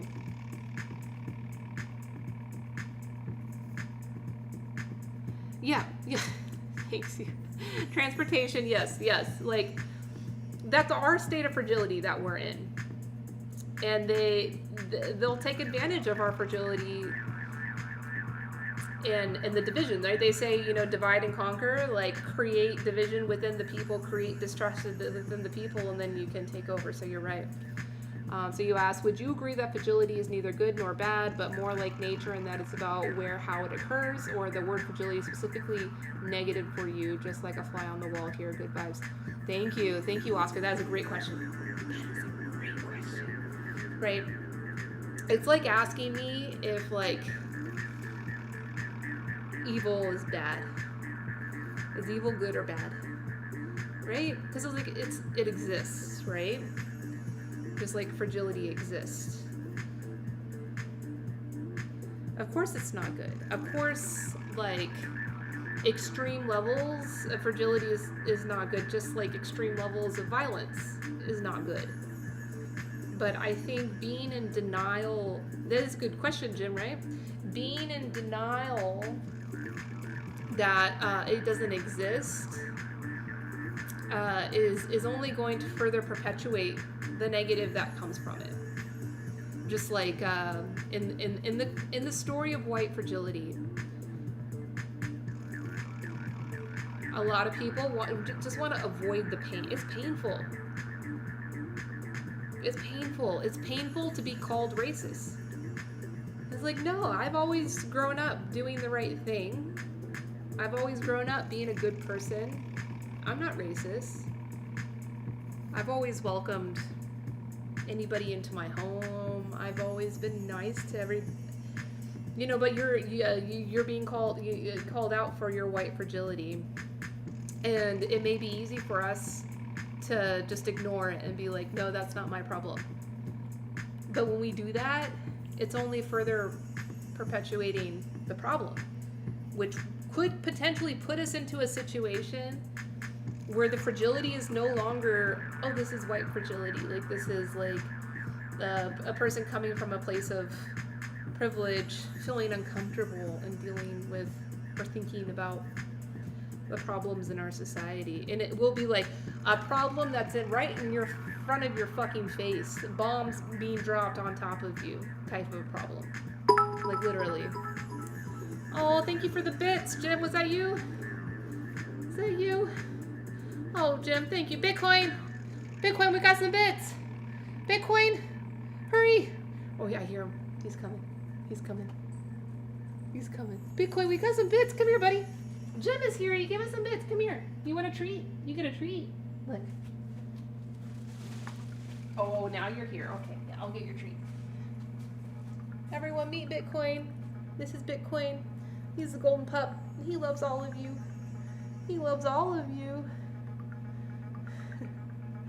Kool-Aid. No, we're drinking tea. Bitcoin. Oh, cutie boy. Here, let me get his treat. Jim gave you some bits. He gave us 100 bits. What do you say about that? Bitcoin? Okay, let's give Jim some ASMR.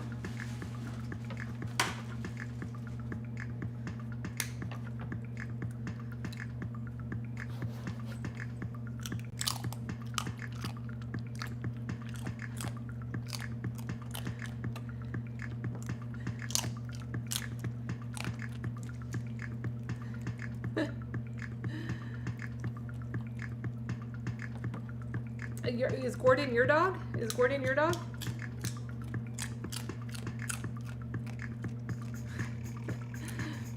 That's Bitcoin's version of ASMR.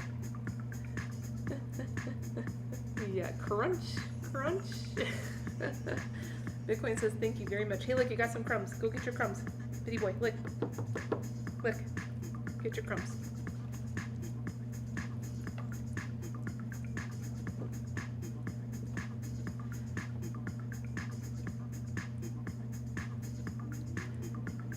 Yeah, so Star Wars says, it seems like white fragility is synonymous with ignorance, while the other examples were more synonymous with trauma.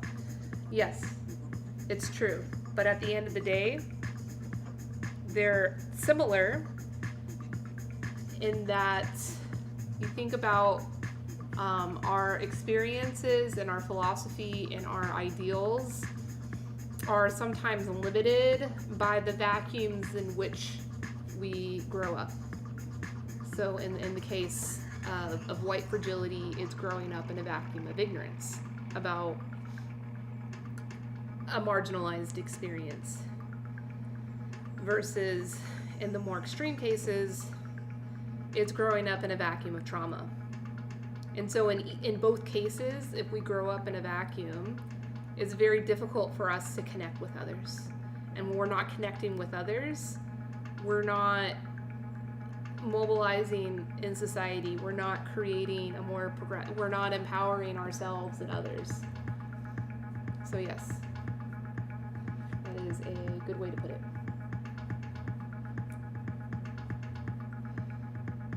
That's a great way to put it. Oh, Gordon. Yeah, I saw Gordon on your Instagram. Gordon's a cutie.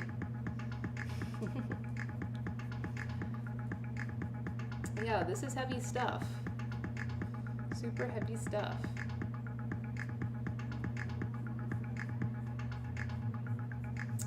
We're talking about this because on every Friday I stream to drink tea and talk about topics that are related to how we can put ourselves on a trajectory for our own best life. And in tonight's topic, I'm talking about how our best life is also related to the health of the relationships around us. And I did not want to make this all about race. It's not all about race, which is why at some point of the conversation we have been talking about even interspecies relationships, not just talking from like a human-centric perspective, but also from a perspective about our relationships and fragility that we may experience with our relationships with animals or with nature, right? So it's not just about whiteness, but it is a very powerful topic that is experiencing a great amount of discourse right now. And for me in particular, this week, I experienced my own white fragility. So I just wanted to process it. Thank you for letting me process it. I hope we all could learn something from it. But it's not all just about race. It's not all about race. It's about relationships. Relationships. And how our experiences, and if we grow up within a vacuum of those experiences, it can make it difficult for us to relate with other people, to develop that cultural stamina.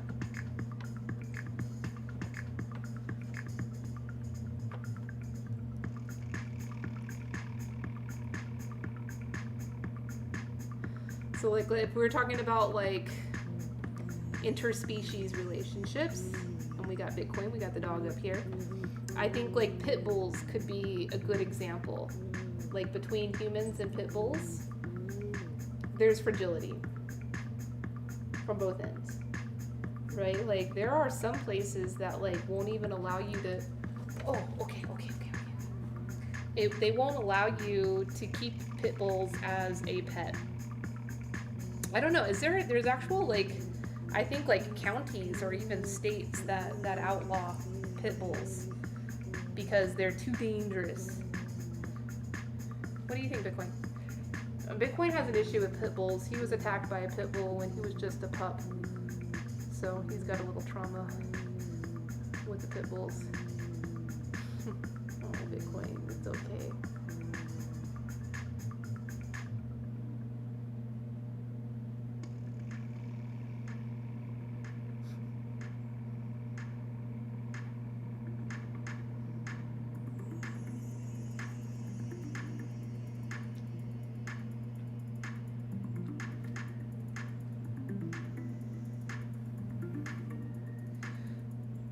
Yeah, I'm going to talk about this from the perspective of pit bulls.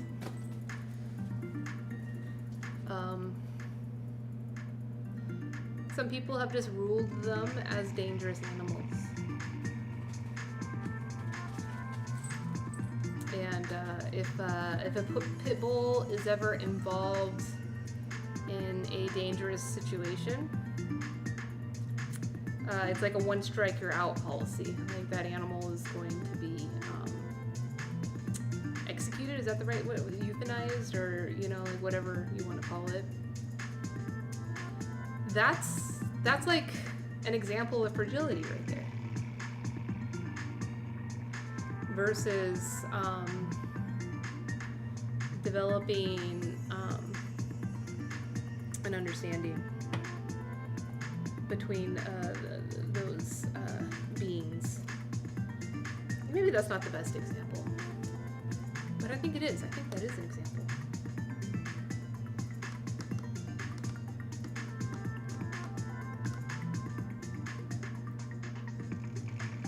There's a lot of advocates for pit bulls that say that like with proper ownership and the proper relationship between man and pit bull, that there shouldn't ever be an issue of violence. And then what ends up happening is more violence than probably what would have just naturally happened if we didn't have laws against pit bulls. Because the act of euthanizing an animal is an example of violence, right? So from this point of fragility, of like, pit bulls are dangerous to people, they're dangerous to the children in the neighborhood.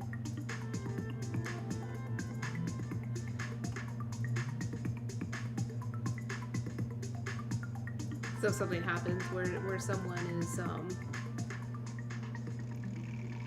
threatened by a pit bull, the immediate reaction would be violence.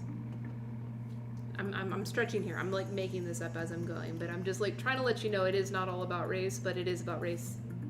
Like that is in the United States of America, there is great fragility from all sides involving race. And yes, we can relate, but it's going to require us to have these conversations and not be uncomfortable. Maybe like not necessarily being comfortable, right? Because there's going to be discomfort, but like not being uncomfortable. I guess that's the better way to put it. Like being strong in that discomfort is the only way we're going to resolve the discomfort, the fragility. But by avoiding the discomfort, then it's only going to further perpetuate the fragility, which is going to further increase the risk of violence.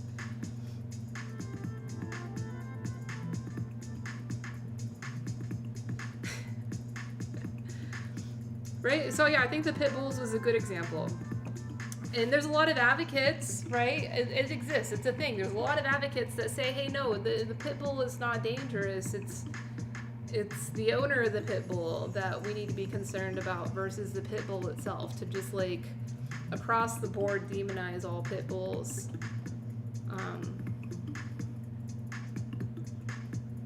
That leads to more violence than what's necessary. Unnecessary violence, I think, is the more correct term.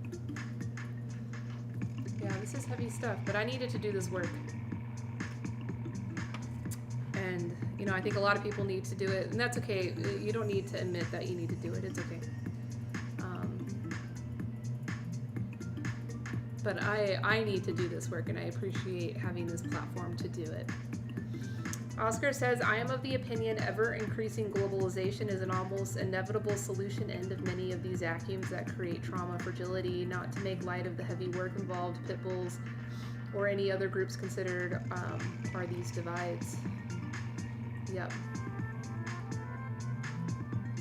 Globalization is accelerating it. Yeah, for sure. It is. It's accelerating it for sure. Because like on a daily and consistently we're realizing that there's all these other experiences out there than our own. And if we further bury ourselves in our own vacuum, this is going to become more and more problematic.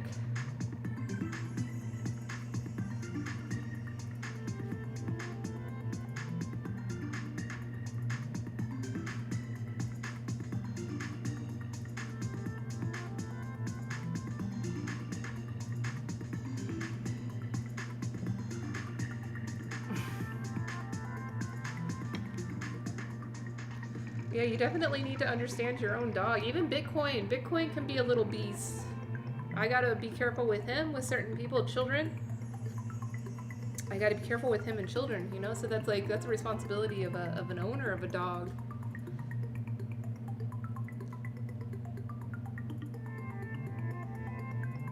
And really, it wouldn't be an issue if dogs weren't domesticated, right? So imagine if dogs weren't domesticated, even if they were like vicious animals,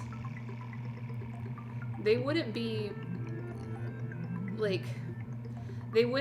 proactively engaging with human beings or engaging with other dogs, even if they are vicious. They would only do it out of necessity. Like if they were like really hungry or something, then they would, but... And so that's the same thing with like bears. Like the beginning of this conversation of talking about interspecies relationships is like, we were talking about bears, hippopotamus, crocodiles, snakes. And it's like, those are all animals that like, it's very valid for us to be afraid of them. It's also very valid for them to be afraid of us too. Because of that fragility, it's like, oh, you see a shark, just kill it. Like, I don't know, I just think of a movie, like what I forget what movie it is. It's like, oh, you see a shark, just kill it. And it's like, you know, if we were just minding our own business and doing our own thing, like violence between these species probably wouldn't be an issue. It only becomes an issue when we start invading on their homes and their territories, or threatening their food supplies or whatever.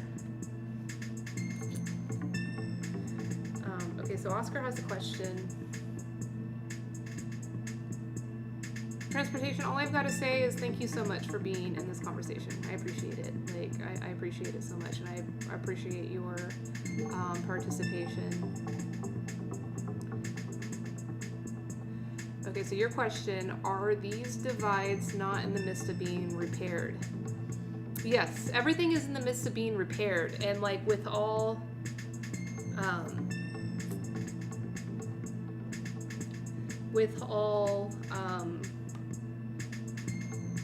change is like pain, right? Don't they say that? They're like growing pains, like, so that's what we're going through, like this discomfort of like coming to terms with our fragility and just like biting the bullet and just working through it, is part of the reparations.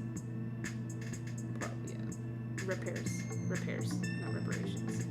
Or maybe it is part of the reparations. It is part of the reparations. Megan, let me look up that word exactly. I want to make sure I'm using it right.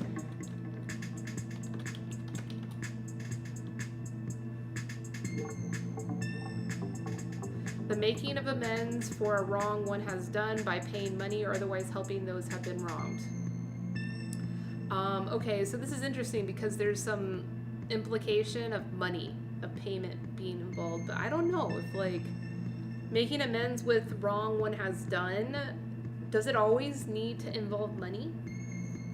Because, like, I feel like, okay, so if I've ever been hurt or wronged, maybe the example that I could use in this case that I know like the back of my freaking hand is like a bad relationship, like a relationship of like someone who's like cheated on me or like hurt me, and they try to make amends with the wrong they've done by saying I'm sorry, do you forgive me, I'm sorry, and I'm like, I don't care about you saying sorry.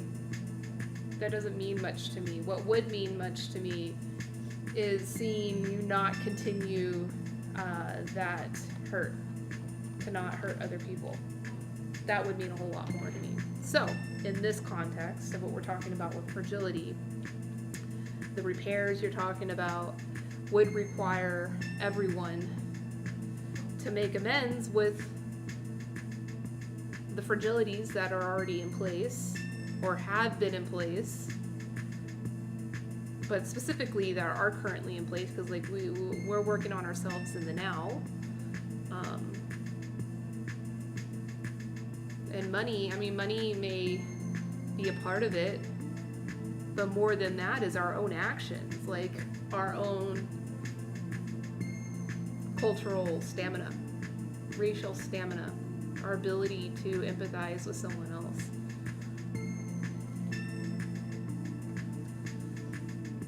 And Vicious, thank you so much for hanging out. Yeah, you're right. Talking about animals does make this a bit confusing, but I'm just trying to bring it into a different perspective to let people know that, like, this is not just about race, but it is about race.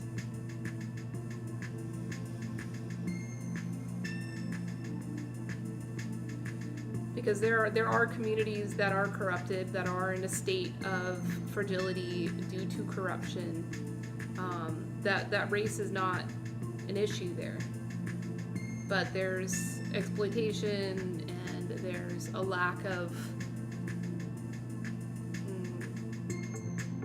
solidarity, a lack of collaboration and cooperation among everybody to say to the corruption, get the fuck out of here. You know what I mean?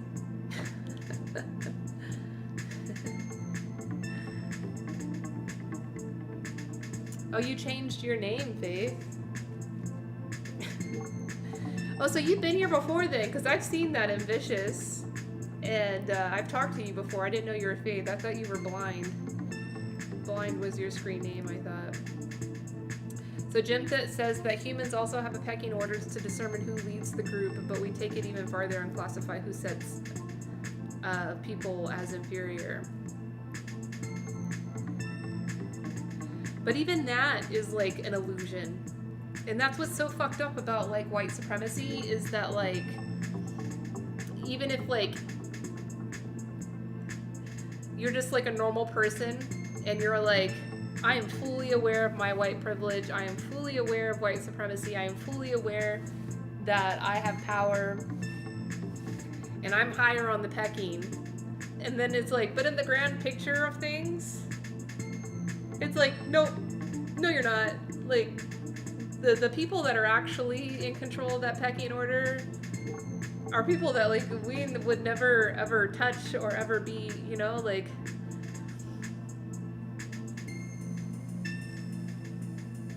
And same thing with the patriarch, you know, like men could be fully aware that they have power. I'm fully aware that I have power and I'm advantaged and I'm privileged. But it's like, no, you don't. You're just as marginalized.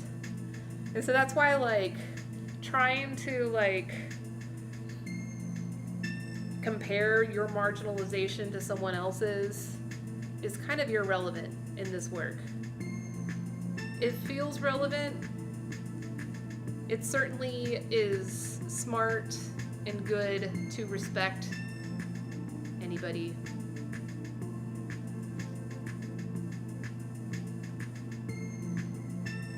But it's like, even if you are white and benefiting from white privilege, like, you're not at the top of the pecking order.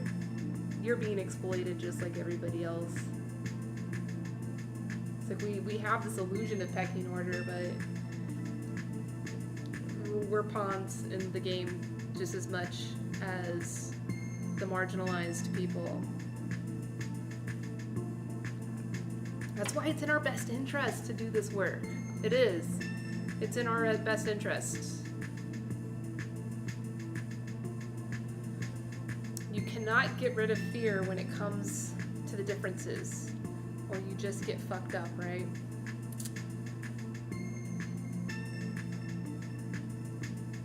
Huh. That's a heavy question.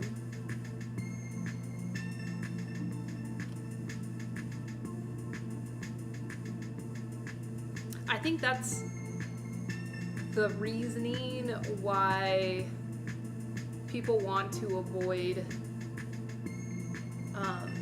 addressing fragility, because it's like, oh, it's just gonna get fucked up. Like, my head's just gonna get fucked up. My self-identity is just gonna get fucked up if I try to deal with this. So I'm just gonna ignore it.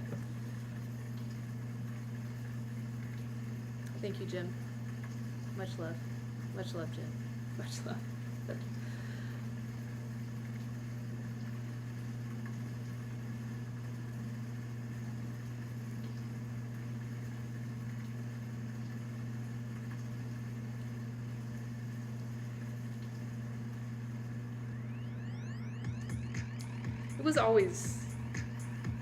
It was always an issue. Race, ever since colonization has happened, at the start of globalization, colonization, race has always been an issue. Why is it a topic these days?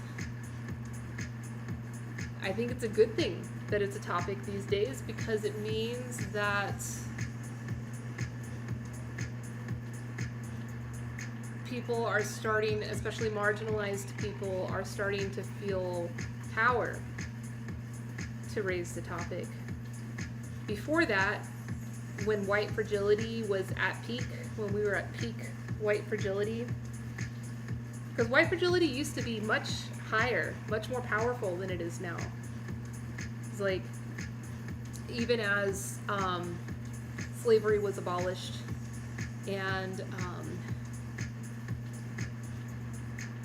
Black people in the United States had their freedom, which was a big win, they still had to stroke the comfort of their white peers. And it's only recently that that's not necessary. You know, and that's why it's become a topic now. But it was always an issue.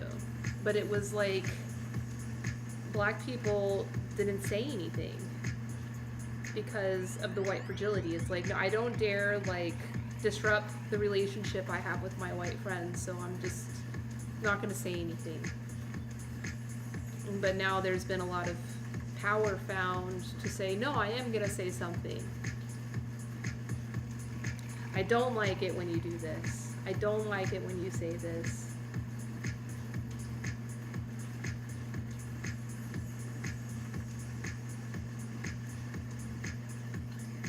Thank you for correcting me. You're right. I mean, during, like, 2 generations ago, was it possible? Of course there was an issue. I mean, the people were, like, enslaved and, like, bound and, like, ripped from their communities, and, yeah, like, but were they able to say anything or do anything? Like, there was consequences, right?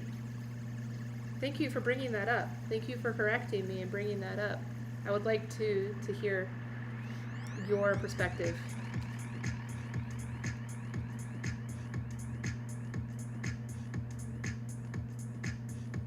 I'm not talking about 10 years ago or even from like the 1960s, which was a powerful time of when stories were being amplified, voices were being amplified. But like 200 years ago, 300 years ago, it was an issue. It was a bad, violent issue, and I don't think there was any space to say anything. I don't think there was. But it was a really bad issue. Why has it become a topic now? It's a good thing, right? But it needs to become more of a topic. And you know, like, everyone can do the work.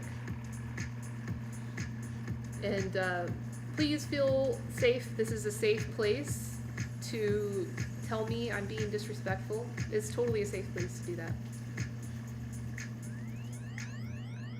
It's a safe place to tell me I'm wrong. Please do that. Because I'm working on my own white fragility.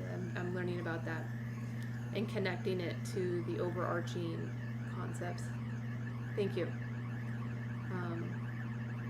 Of fragility in general, which the World Bank, this World Bank report, which it totally brought so much education to me about the topic of corruption. Like what allows corruption to happen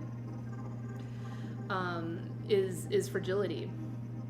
And fragility, the source of that is an inability for people to connect because we grow up within vacuums of our own experiences. And so then it's hard for us to collaborate and connect and like build our power together to stop corruption, to tell corruption to get the fuck out. You say, I think most people and races have been enslaved over the many centuries.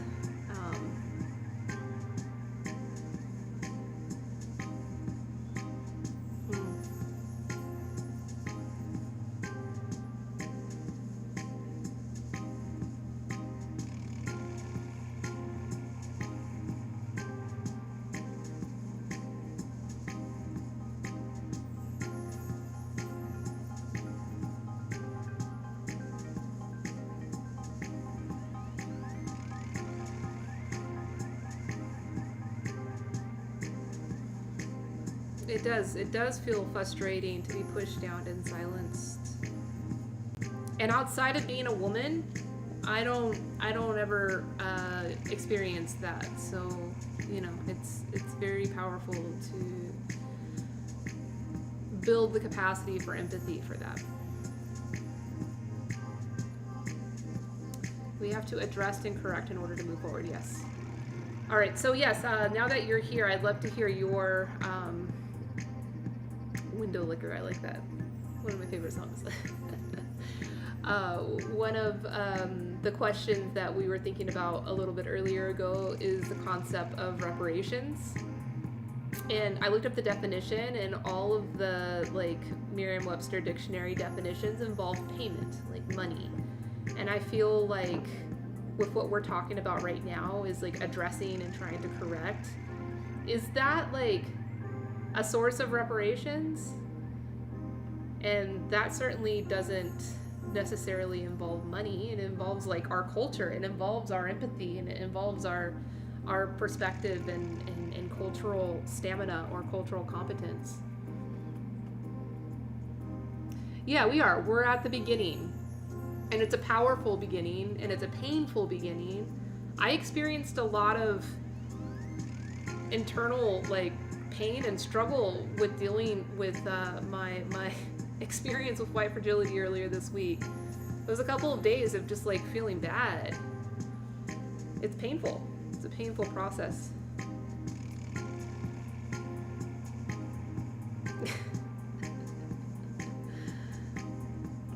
Yeah, we have to first take on this first step and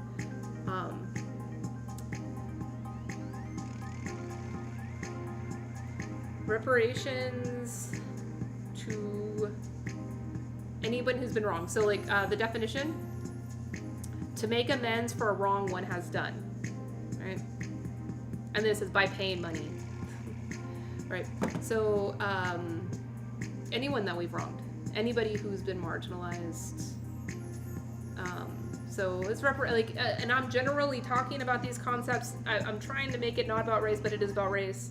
But it could be reparations to anybody. I mean, there's marginalized small farmers that I work with in China, in Japan. You know, so it's or you know, even in white communities in the United States, there are marginalized farmers. You know, I work with farmers, so that's my story and my experience is working with farmers. And we definitely owe reparations to the marginalized people that like make our food and keep us alive. Hell yeah, we deserve to repair, you know, those relationships and make amends with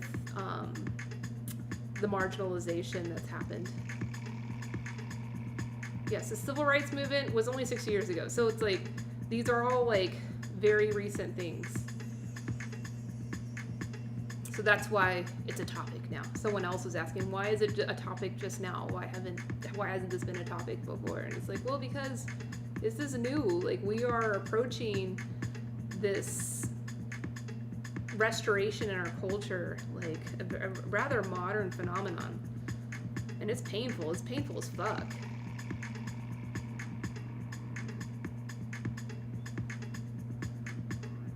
Cool. I'm gonna record those suggestions. Strauss, thank you so much. What is that? Strauss? Cool name. Sorry if I didn't say it right. I'm sure I didn't say it right. But I'm gonna check these now.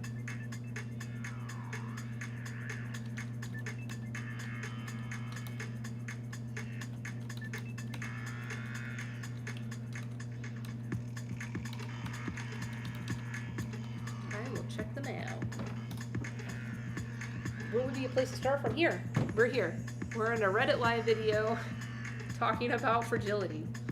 It's one place to start. Why not? It's one place to start.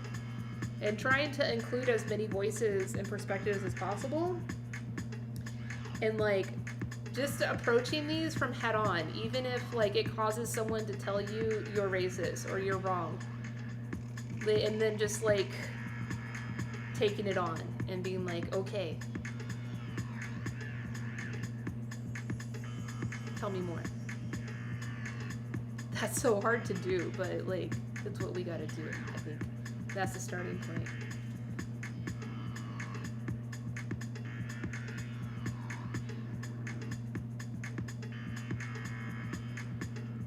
Yep, indigenous people too. Like reparations, they've been marginalized. Hell yeah, fucking yeah. How are we gonna make amends with them? Well, you know, it's much more than money. It's much more than money. We can't, you know, give back ancestors. That can't happen.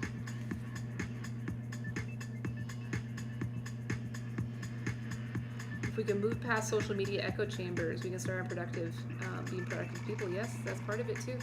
Yeah, those echo chambers, that's part of that vacuum. It's part of that vacuum of like growing up.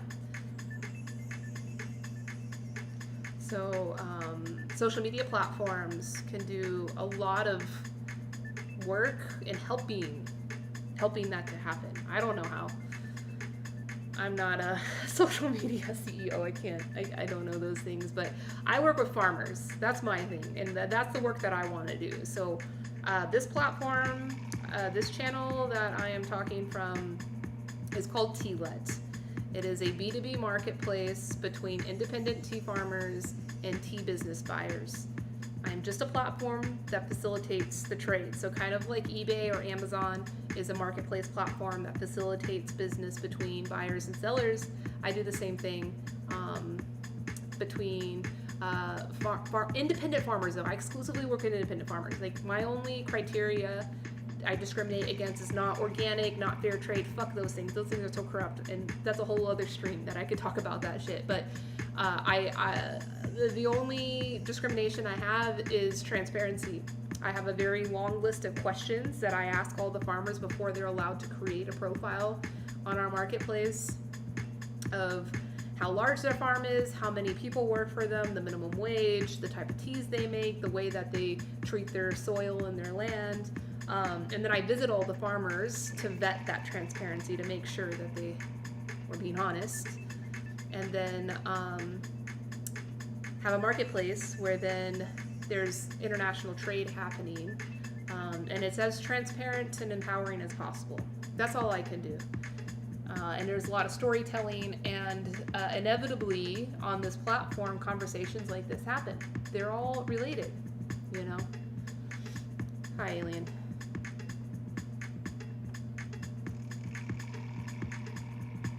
Yeah, the farmers, and I'm a food scientist. I worked in the food industry because I love food and I like, helping people get eat. I love cooking. Like ever since I was a kid, I love cooking for my friends and sharing food. And so that I pursued that career and I got into the food industry and I'm like, whoa, this is poison. And then I joined the Peace Corps. I lived in West Africa for a few years working with rural farmers there, and I'm like, whoa, there's such a divide between these things and the farmers. Like, it's so much of a struggle for them, like not only to like feed their family or whatever, it's like hard for them to restore their own resources and soil. And so yeah, like my goal now is to empower farmers to interact in business like business people, like respected business people that actually have a say in how things happen. So on our platform, I let the farmer set the price. In most cases, I have to tell them, the price is actually higher. Like you should set the price higher, because they're so disconnected from the final market of their products that they don't even know what the value of their goods are. Focus on eating the rich, yeah.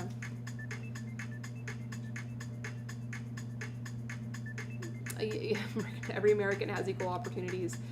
Yep, it's there. Equal opportunities are it's a relative thing.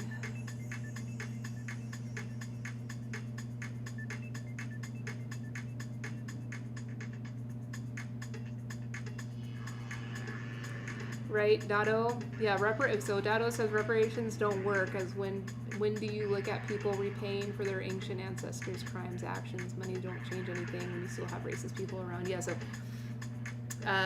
money could be a part of it, but like I think the more important part of it is restoring our own culture and restoring respect, restoring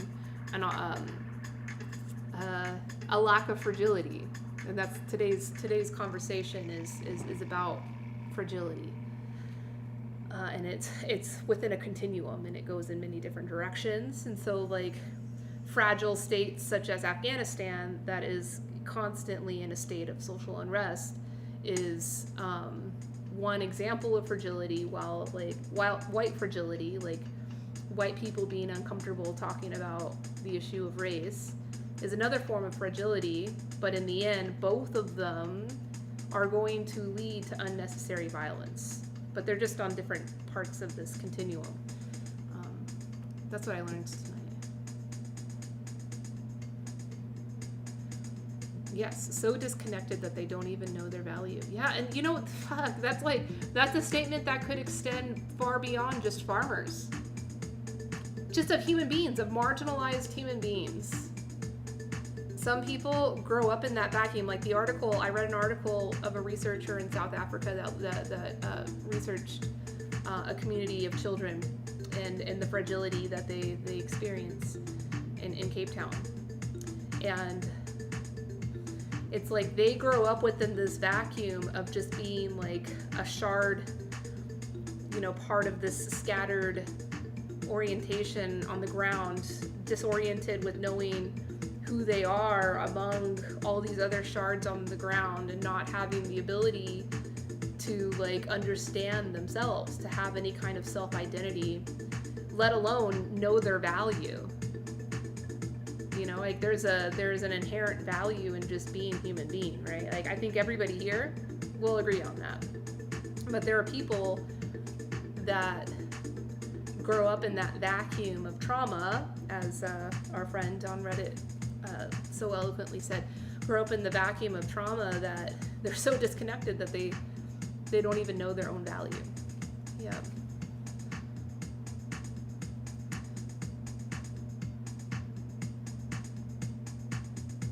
Yeah, I'm trying to bridge the gap between everyone. I don't like to say the little guy, but everyone. What does America grow? You know, as far as agriculture, you know what America fucking grows? And the government subsidizes it. The government subsidizes it to the tune of like and I think it might be like 800 million. Yeah.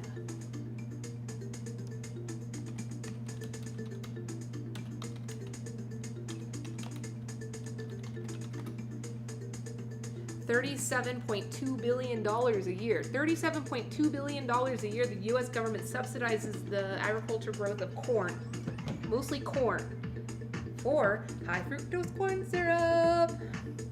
Fuck that shit. Fuck that shit. And that marginalizes farmers so that we can have cheap Coke, cheap ketchup, cheap whatever, you know. I've got a beef with high fructose corn syrup. Big time. $37.2 billion a year. $37.2 billion.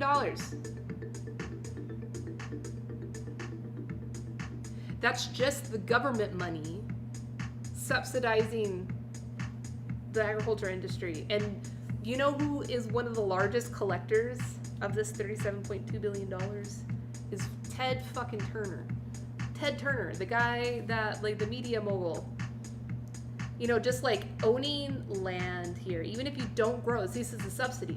Subsidies are like backup insurance. So like in case you have a bad crop or something, like that's like backup insurance that the government makes sure that you can make money and keep the farm going. And they want to support the corn industry because the corn industry produces really sweet, cheap sweetener that Coca-Cola and McDonald's, they love it. All other processed food too. I use Coca-Cola and McDonald's as like the big names, but yeah, America likes to grow a lot of corn. The government supports it. $37.2 billion last year was how much? Farm subsidies. And most of the receivers of that money are large, wealthy people, not small scale farmers that are just doing humble farming.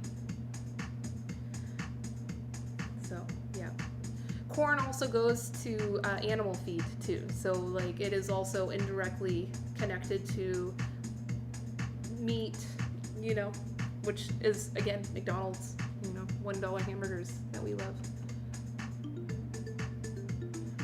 But thank you, transportation. No, again, transportation. I so appreciate you being here, like your presence here and your involvement in this conversation, regardless of if anybody is disagreeing with you or not, is powerful work. So thank you for being here.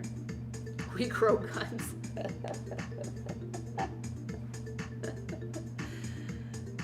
They got the gun trees? Is that they grow on trees or bushes? Like I don't. Are they more like carrots? You know? Yeah, it wouldn't just be money. Oh, good point, Dotto. Afghanistan's fragile and stuff because of America. Well, that's the perpetuating cycles of corruption. But yes. But not us. Like, not you and me. We're not the responsible ones. Because we're also being, like, held down by the same. But doing this work, like, even though it's unrelated to Afghanistan, like, we're not going to Afghanistan, we're not going and doing that work, but we are, like, indirectly doing this work that's gonna fucking take that system down, because if we restore our own ability to collaborate, tell that system to fuck itself, you know? Easy.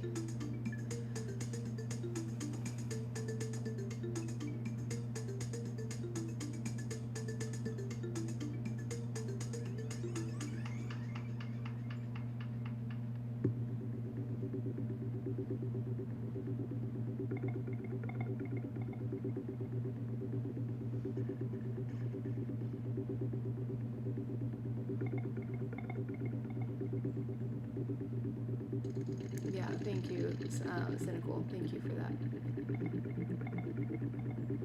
And thank you, Transportation. Like I said, like, this is healthy discourse. This is the healthy discourse. Like, it's healthy. This is so healthy and awesome, and thank you. Thank you, thank you, thank you.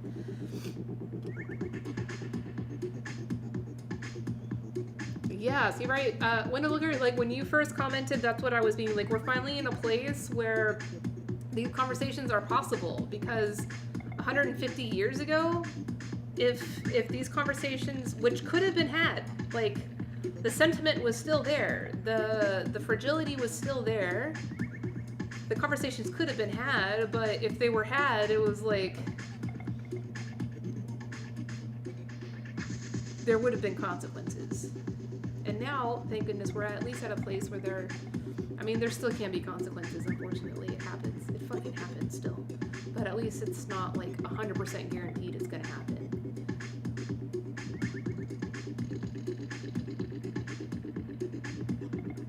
Yeah, no one's calling anybody names. No one's calling anybody's names. I think the only, like, claim that's been made is I called myself out for experiencing white fragility earlier this week. I mean, I probably experienced it lots more than just this week, but like this week, it was actually called out on me. And I felt very uncomfortable, and I'm like, whoa, I gotta learn about this. Like, what is this fragility? I gotta learn, like, what exactly this is. And come to find out that, like, white fragility in and of itself was not defined until 2011. But fragility, social fragility, is a very well established, researched topic of academia for decades now. And it's interesting, the parallels, it's like freaking, it's there. It's so there.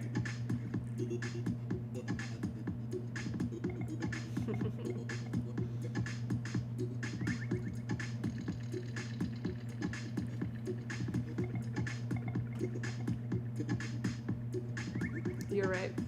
Separate race and politics, and the conversations will be easier. Oh, you had a Google fragility. Yeah, like social fragility, right? So you've heard of white fragility? I mean, I know that's one that, like, I've heard, like, that's like a common theme. And you know what, the place I heard it a lot is on TikTok. Like, there are a lot of people of color, creators, that are venting, or not even venting, they're like sharing their experience, and TikTok has become a platform that they can put it out there, and people can choose to interact with it or not.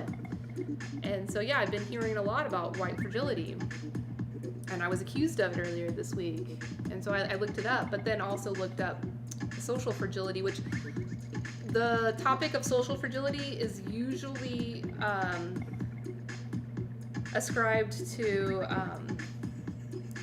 states that are like in unrest.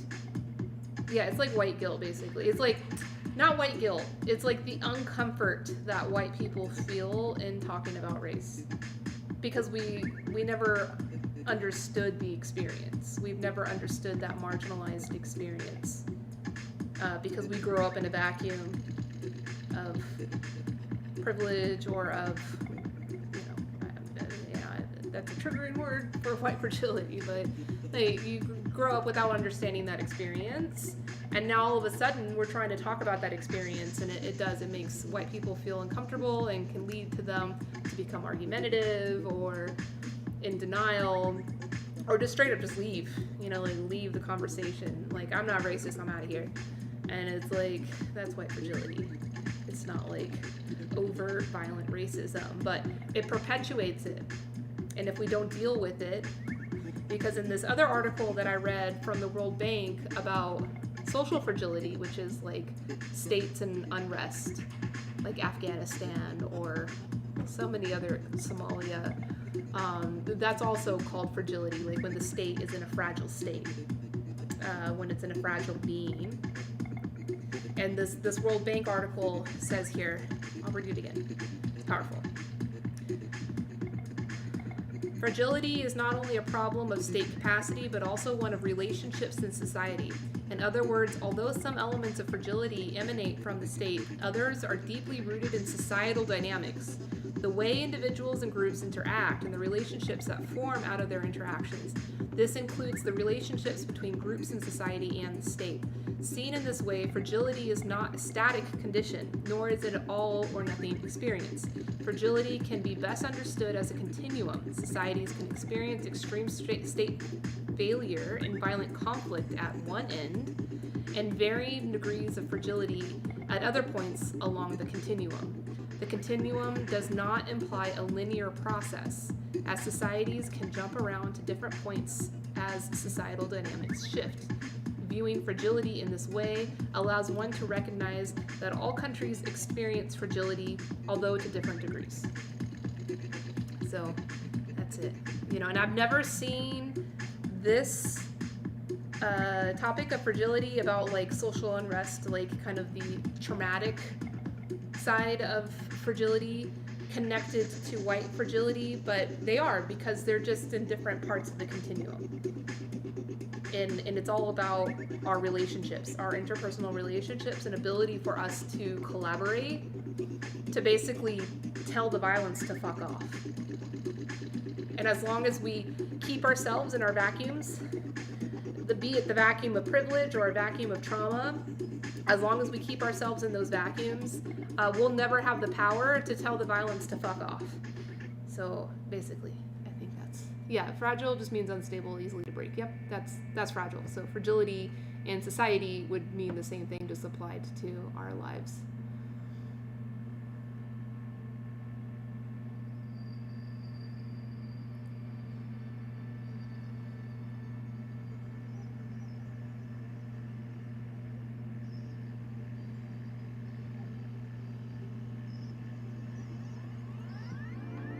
So this is a heavy question. Do you think white people should have to express self-hate? No.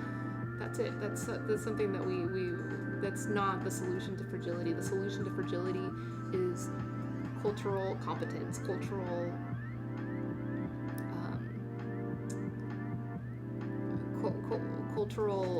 stamina, like the ability for us to empathize with others, not self-hate.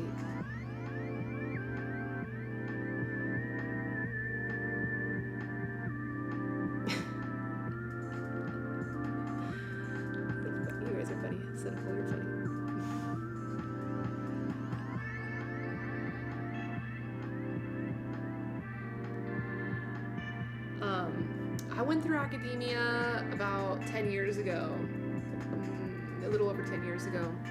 Yeah, 10 years ago I finished my grad school. But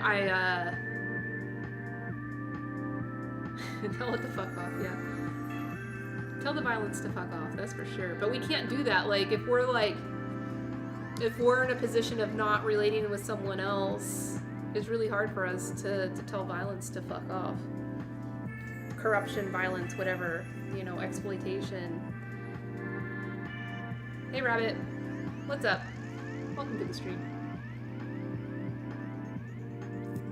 Yeah, maybe white guilt is not the right. Yeah, I don't think white guilt is the right word. It's like white discomfort is the right word.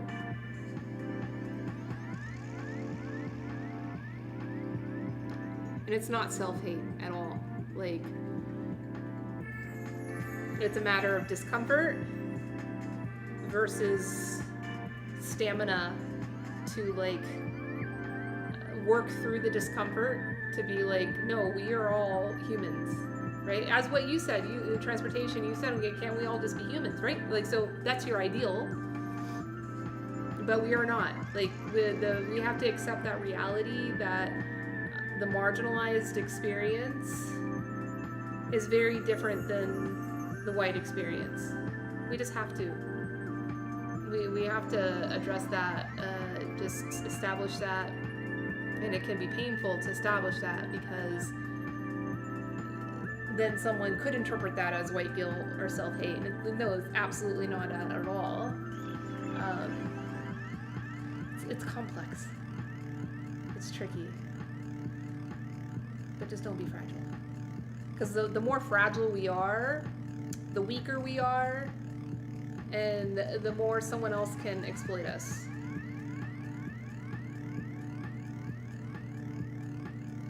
stronger we are, the more resilient we are, the more collaborative we are, the stronger we will be able to tell the violence to fuck off.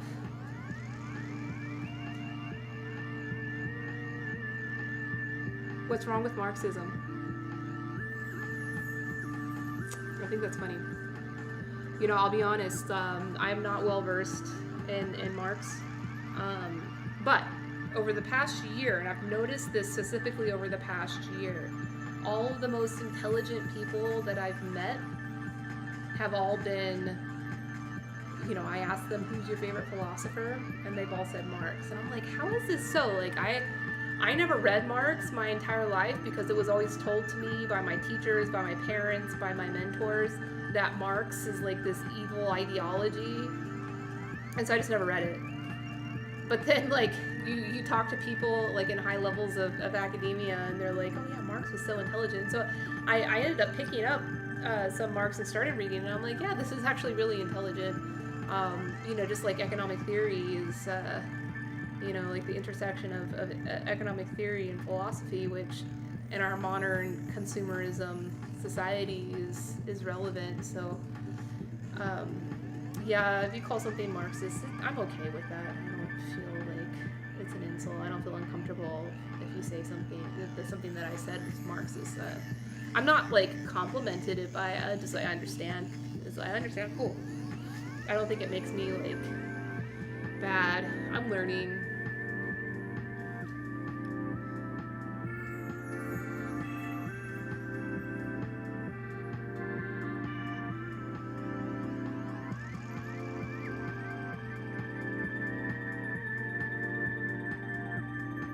Yeah, you're right. So cynical, good point. So cynical says white privilege is more so not even being aware of the issues of the marginalized because you're oblivious to these issues because they don't affect you. Right. So so then white privilege is kind of the vacuum in which we grow up in and experience life through. That makes white fragility so painful.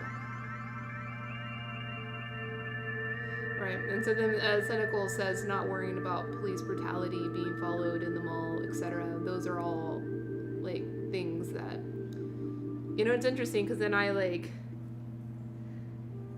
try to bring that up to friends of mine or family members, and they say, well, police give me problems too. And it's like,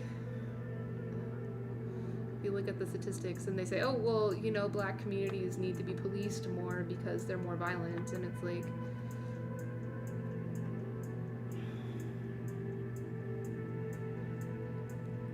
yeah, the music is great. This is all Sojourner. Thank you, Sojourner, for the great music.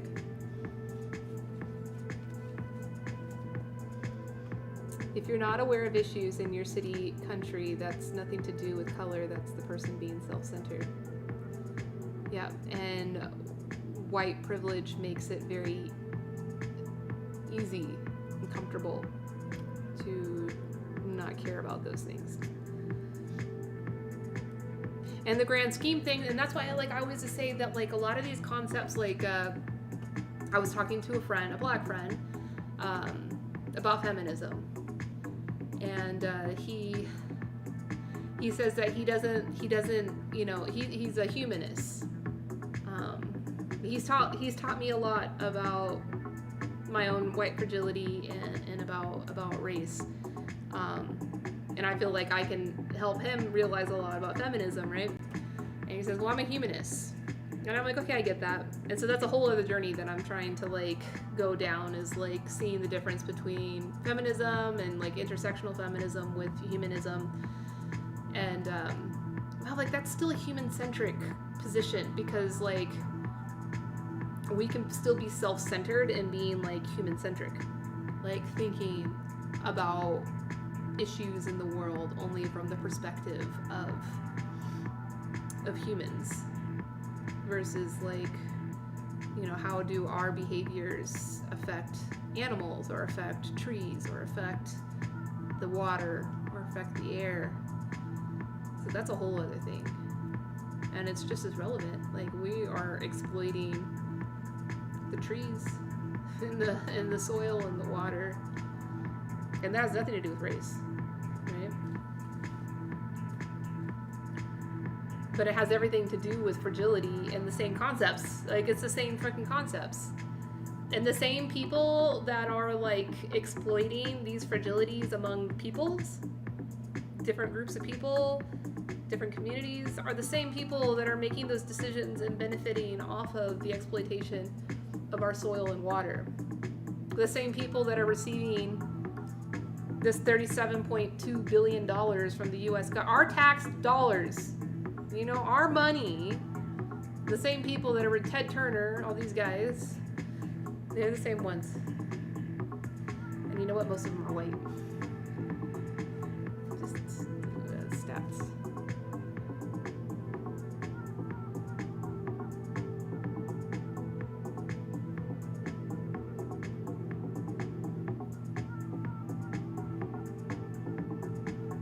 You can be aware of every issue, nope.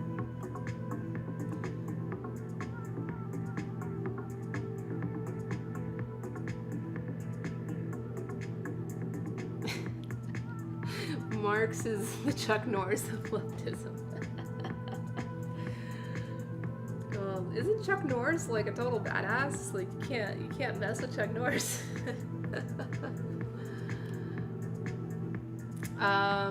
You know, like, okay, so you asked a question. Do you think communism is a better idea than capitalism?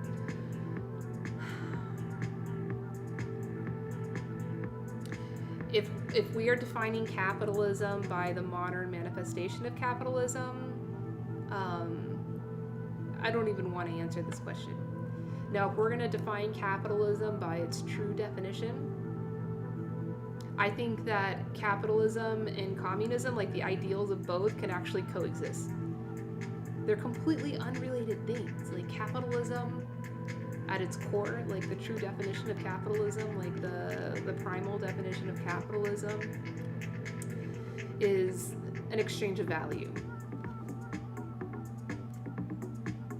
You have this thing of value, I have this thing of value, which is typically money or whatever, like some coin that we attach some agreed upon value of what this piece of paper or this coin or this digital coin or whatever, we're going to exchange this value. That's like the true capitalism. Now, the modern manifestation of capitalism, which is fucked up, which is all coming back to this like thing of fragility and powers that take advantage and create violence and corruption. That's what like has become the modern manifestation expression of capitalism. And the key problem with that capitalism is that it's not transparent. It's not a true value exchange. There is externalized cost.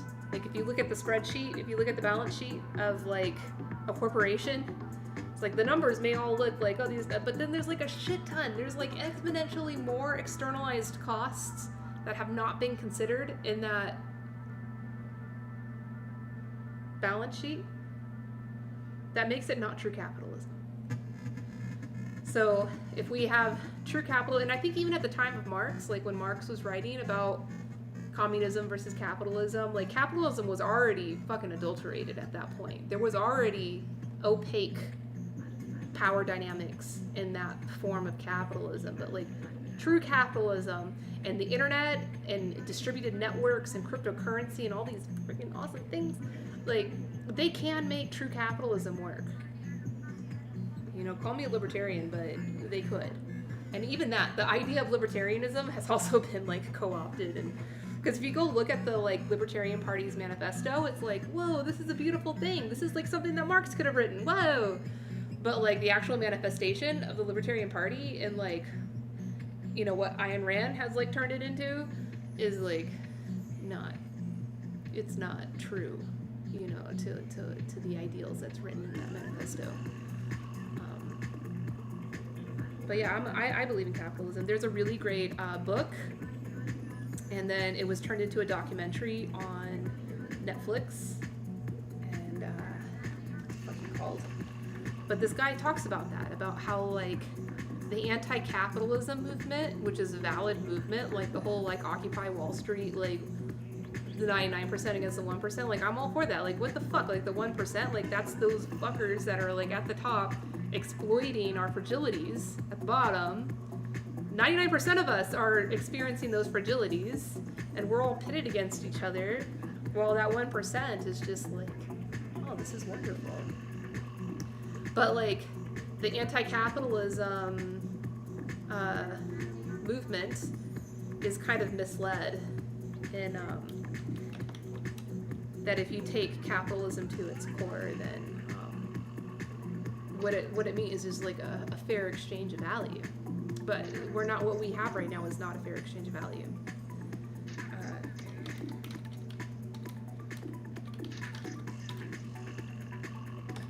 I'll get the name of this movie.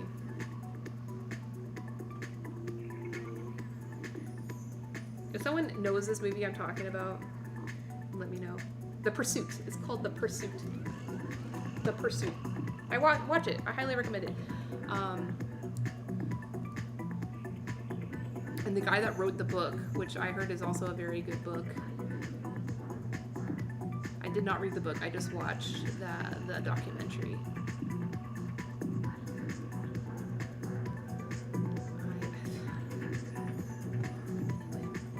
I forget. He's like a economist. Yeah. So I'm not anti-capitalist, but I'm anti fucked up, corrupt capitalism.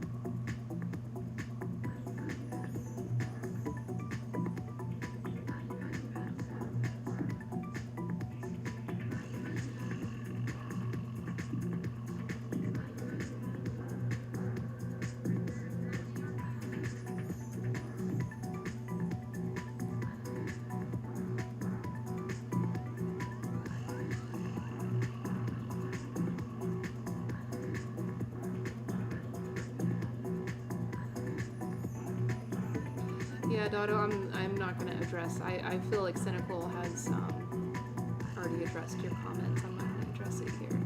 I understand your sentiment, and thank you so much for your patience in sticking around and being a part of this conversation, an active part of this conversation. I do validate your perspective, but I'm not going to talk about it right now.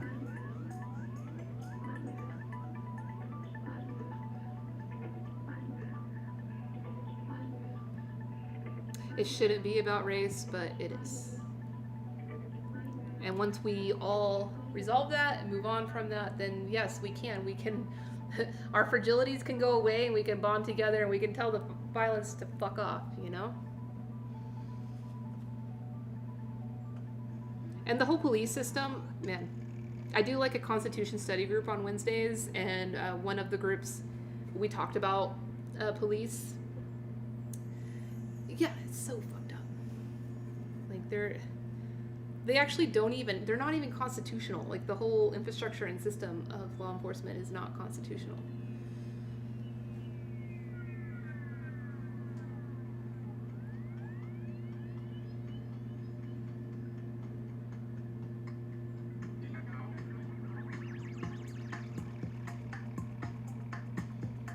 Actually, when I went to college, these conversations were not being had.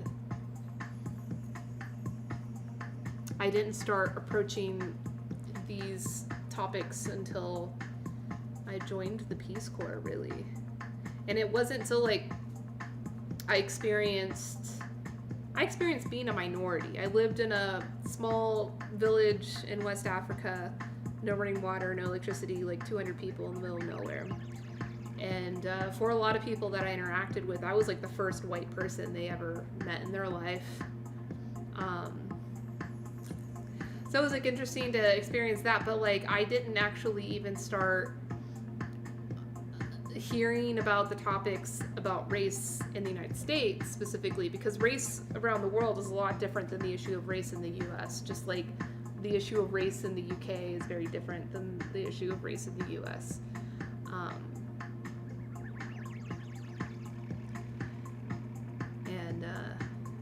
It was actually like fellow Peace Corps volunteers that enlightened me, even about my own race. So like I'm half Mexican. My mom is, she has a darker skin. And so I grew up with my own kind of issues. This stream is not about that, but my own like self-identity issues about who I am. And it was interesting when I was in the Peace Corps and interacting with other Peace Corps volunteers from different parts of the country, different backgrounds. And we all had joined the Peace Corps, so all kind of had this ambition of like understanding the world and learning different cultures. I kind of didn't, actually. I'll be honest. I joined the Peace Corps because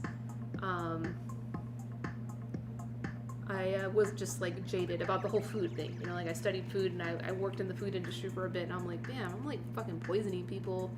And so I had a friend who did a lot of like development work. He like worked in a homeless shelter, and he was like, hey, you know, you should like join the Peace Corps. You can just like take a couple of years off, experience something different, and be comfortable, and then you can come back after a couple of years and understand yourself more and get a job again and figure it out. So like I didn't go to the Peace Corps with some kind of ambition that I was gonna save the world or something. I was just like, he actually convinced me that I was like gonna like live like a king and just like chill out for a couple of years. So I was like, oh, I could do that. I ended up like going to like the most miserable place in the world, but I'm so grateful for the experience. I'm so grateful. But like my peers in the Peace Corps, they all like intentionally, like since childhood, dreamed about going to the Peace Corps, dreamed about doing international development work, dreamed about this, and like had already started doing the work of opening these conversations and understanding racism. You know, I was always just taught racism from the perspective of like the civil rights movement, and it's done. Schools have been desegregated, so we're good. Job's been done. No more slavery. Job's been done. I never took that conversation deeper when I was in college. So yeah, my professors, all that, they didn't teach me that white people were evil.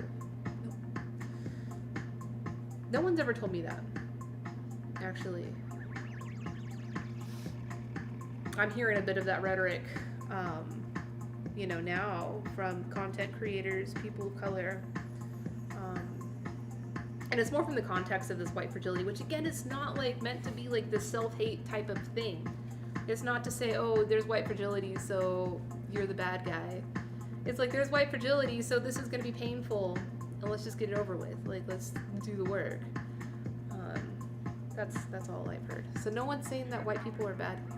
No one's saying that. No one's hating white people.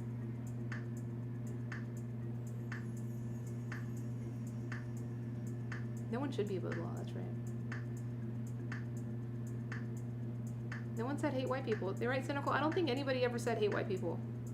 And that's so interesting because that's part of the white fragility, is that like when this topic is brought up, like our initial reaction is like, okay, so this example, I'll give you this example of what happened where I experienced my own white fragility earlier this week.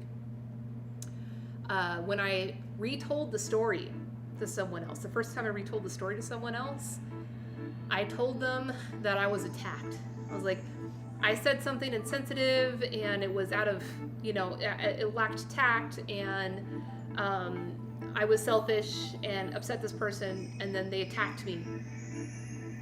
That was my interpretation of that experience. That was me feeling I was attacked. So, yeah, no one actually attacked me. Just like no one is saying I hate white people. No one's actually saying that. We all love each other. We're all here to love each other.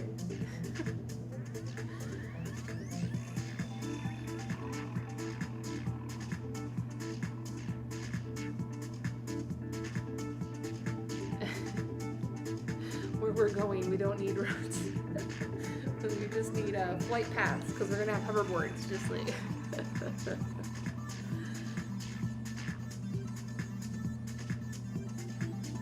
Yeah, so in regards to the 99%, yeah, fragility, there's all forms of fragility. There's so many forms of fragility. It's like anything that's like, even a few weeks ago on my Friday night stream, I talked about perfectionism.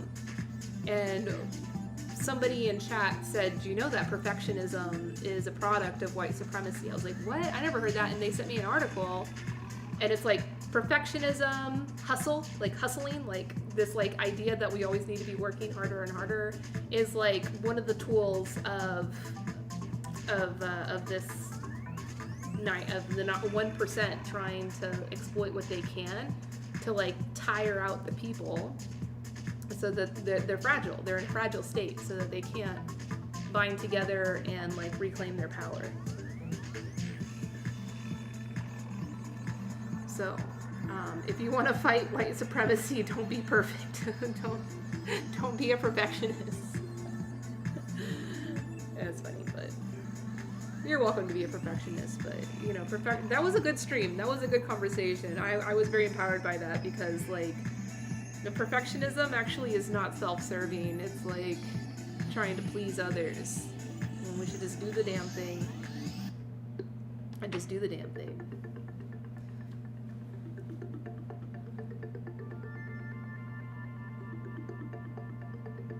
No, fragility means the same thing everywhere. Like being fragile, being in a fragile state just means that like you're easy to knock down. You know, you think about like this is fragile. Don't drop it, it'll break. You know, so a society, but the manifestation of fragility can be very different. It can be very different. So that's where it's confusing. It's like you have the white fragility, which is like my ego is fragile. I have this ego that I've always been a good person. I've always been told I'm good. I got good grades. I was always nice in school. I'm always nice to everybody around me. I'm a good person. And then I did something that like made somebody angry, and they were like, "Hey, this is not about you. Not everything's about you. That's selfish." That's what happened to me. And I was like, "Whoa. I'm not good." That's fragility. Like my ego was fragile, you know? That was it. And it doesn't mean I should hate myself. No. And it doesn't mean that person told me that they hate me. No. It just means that like I gotta get over it and do the work. If I want to be good, if I want to continue to self-identify as a good person, like I gotta do the work. And that's why I'm doing this now. Yeah, shout out to the Mexicans.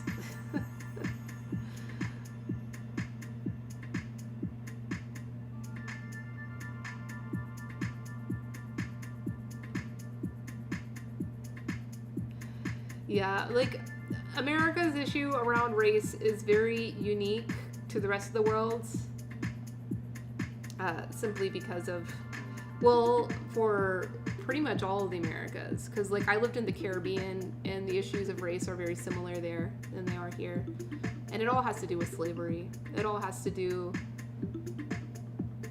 My black friend that I mentioned earlier that I talked about feminism with. He brought up a great point, bringing in this perspective, like, so you say America is this country of immigrants, and so that's why it's silly that we all talk about race. It's like, okay, so there's only two groups of people that are not immigrants here. Everybody else is immigrants. So it's the indigenous, right, obvious, and the others, black people. Not all black people. Some black people did immigrate, but the majority, and black culture in the States, their lineage is they didn't choose to come here. They were forced to come here. And so that's what's an example of black fragility? Well,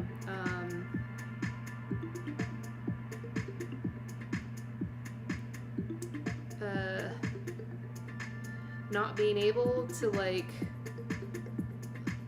walk home with a hoodie on at night without being harassed by law enforcement.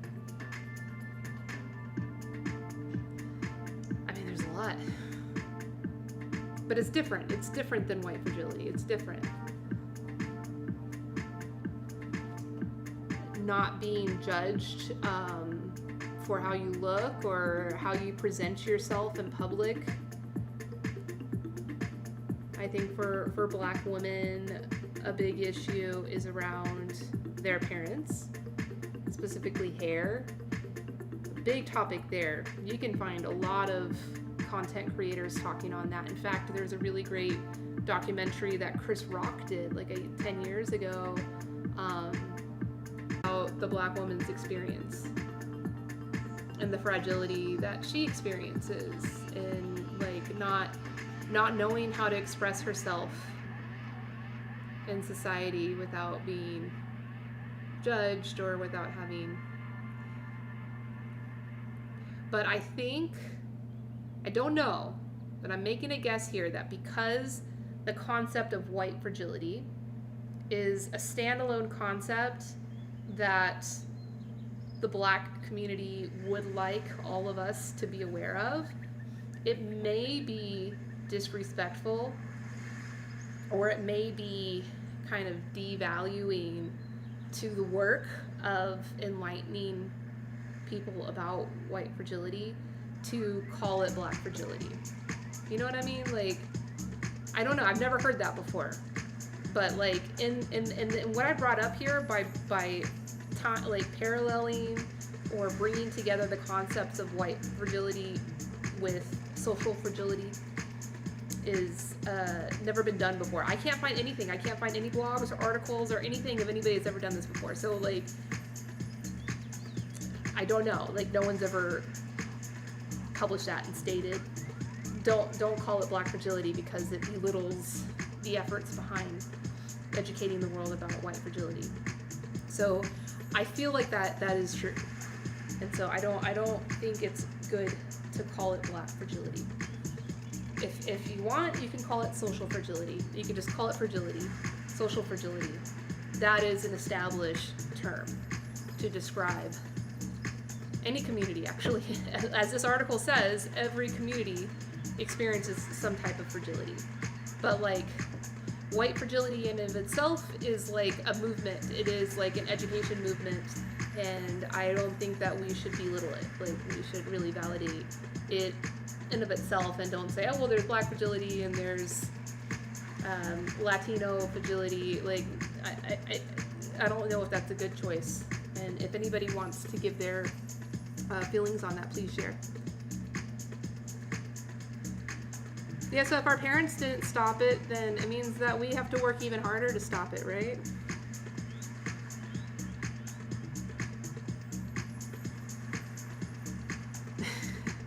Thanks, cynical. No. It's the white people aren't the only ones fragile. Everybody is.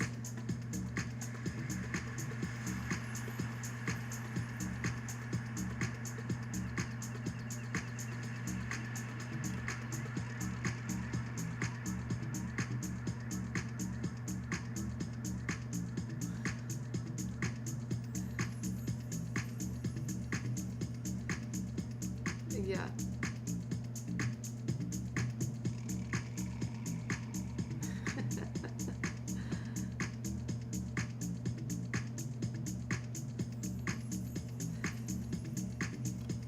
Yeah, Dave Chappelle is great. Dave Chappelle, oh man, what a leader, what a groundbreaker.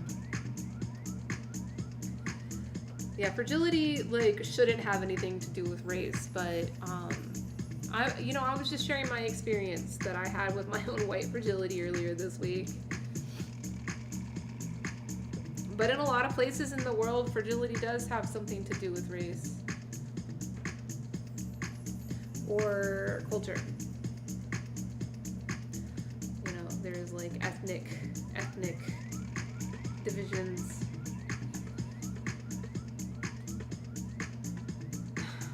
Don't feel guilt. This is not about guilt.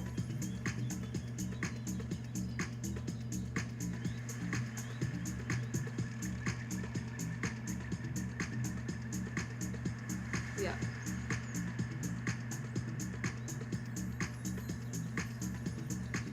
Thank you, Star Wars.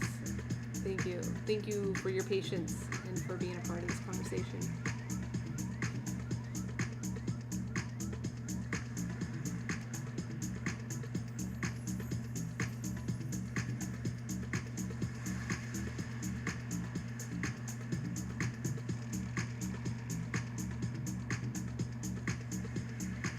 Oh yeah, it's interesting. Australia has a completely different dynamic going on. But thanks for bringing that up. Are you from Australia, Packet?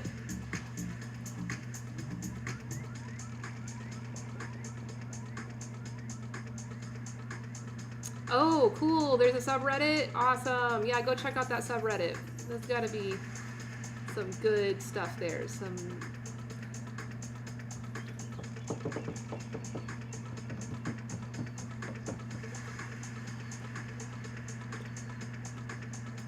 You know, when I lived in Niger. That's where I did the Peace Corps. I was in Niger, and when I lived there, I had an interesting social experience, like a social dynamic experience where, like, the people my age, the women my age specifically, like, I wanted to make friends my own age. They already all had, like, I was 23 at the time. They already all had, like, 4 or 5 children. And they were busy. They were busy taking care of their kids. And, you know, I built some friendships, and I would spend some time with them, like, pounding grain and, like, making food with them and taking care of the families with them. But the people, honestly, the people that, like, I built the strongest friendships with were all the girls that hadn't been married yet. And most of the girls were married at, like, 12 or 13. And so my best friends, Packet, yeah, I got a little behind on chat. I had asked you something about Australia, if you're from Australia, because that's a whole other different dynamic, and you're totally right. That's another country of interesting diasporas in dynamics. Yeah, most of my friends were young girls, very young girls, and these young girls were constantly hanging out in the like the hairstylist, her house. Like, she would braid hair all day. She had children. She was like my age, and she had children, but her job in the village was, you know, doing hair. And that was like a cool hangout, because, like, that's where people went to gossip, and, like, the kids would just hang out there, and, like, they'd have to get their hair rebraided, like, every week or whatever, because they get so messy, they'd have to, like, you know, clean their hair or whatever. And so I'd hang out there all the time. And I ended up spending most of my time, and they would, like, braid my hair. She loved braiding my hair, and she'd do all kinds of cool designs with it, and it actually looked really good with braids, and also it was very functional because it was hot as fuck there. And then also you had to do the bucket bath thing. Like, you had to pull water from a well and carry it home, and so your daily bath was, like, maybe, like, 2 or 3 things this big of water that you would sparingly put exactly where you wanted. So, like, I couldn't wash my hair often, and so I found the braids to be very functional. But regardless, I learned a lot about hair, and it's like such a surprise to me when I started hearing in the U.S., like, the dynamic about hair in the United States, and I'm sure this is also the same in Europe and in other parts of the world, that it's really difficult to manage your hair, like a black woman to manage her hair, because there's so much, like, stigma or judgment, you know, and that's changing. I believe it is changing. Like, with these conversations happening and with people becoming aware of the struggle black women have with their hair, corporate environments, professional environments are starting to understand, okay, hair is something that we shouldn't be so critical. We shouldn't, like, be prejudiced against someone looking unprofessional if their hair is not looking straight or well kept or whatever you want to describe it as. But in Niger, it was like they could braid their hair, they could not braid their hair. They never they did not have that ability. There was no straightening. There were no extensions. None of that was even available. And I thought it was beautiful. It was, like, great. I mean, it's just who they are, what they were doing with their hair. The braiding was more a function of not having to, like, wash it all the time. And same thing of why I braided my hair. It's hot. You don't need to wash it all the time. And it can look stylish just through the braids. Like you can do designs or whatever. But then I come back and I actually came back with my hair braided. Her name was Mariama. Mariama wanted to braid my hair as a parting gift. She was like, oh, you must go home with the most beautiful braids. It's like an important part of their culture. You must go home with the most beautiful braids. And I come home with braids. And it was fine. Actually, the first time it was fine. Actually, and then I did the Peace Corps again in the Caribbean. And the same thing happened. I was like, I went to a wedding and they were like, oh, you must get the most beautiful braids before you go to the wedding. And that time, when I came back with my hair braided, for the first time ever, I had a reaction from a black woman telling me that it was disrespectful. And I was like so shocked about that. I had no idea. Oh, thank you for bringing up the tea. I'll drink more tea. I had no idea what that meant. Now I totally understand because it's a completely different dynamic than what I was used to. And I haven't braided my hair in a very long time. But if I do, I definitely have to share my story. It's the only way, because it becomes more and more of an issue. Like I was an Uber driver for a bit and I had my hair braided, and I had passengers get in my car and they didn't like it at all. But once I told them the story about how I learned about getting my hair braided and the functionality of it, because like when I do my spring tea travel, like every spring I travel to Asia to meet with all the farmers and talk business and plan for the year and everything. Many of the places that I go, I can't shower for like a week and a half. So yeah, I'll get my hair braided. But I've stopped doing that because it's a lot to explain to somebody, and I don't think there's a lot of work and trauma that still has to be resolved around that, and I'm okay with that. I'm okay. I'm learning. So the tea that I have been drinking tonight, and I'll brew up myself another infusion right now. I'm just heating my water. I've been drinking a shui xin. This is a yang cha from Fujian, China, from the Wishan mountain area. It's on the east side of China, pretty much parallel to where Taiwan is. Really beautiful scenic place. It's actually a protected area. It's like one of the World Heritage Sites where the government does not allow any chemicals or any like outside influences to come into the area. It's like a preserve, like a nature preserve. But the tea trees have been there for hundreds of years. So they let the tea trees stay there, and they let the tea farmers keep their tea there and still make their tea. This is actually the birthplace of oolong tea. Like oolong tea was invented there. This is an oolong tea. It's oxidized, and then it's charcoal roasted after it's been processed. So it has really beautiful fruity aroma to it, with like a sweet kind of roasty nuttiness. It's really beautiful.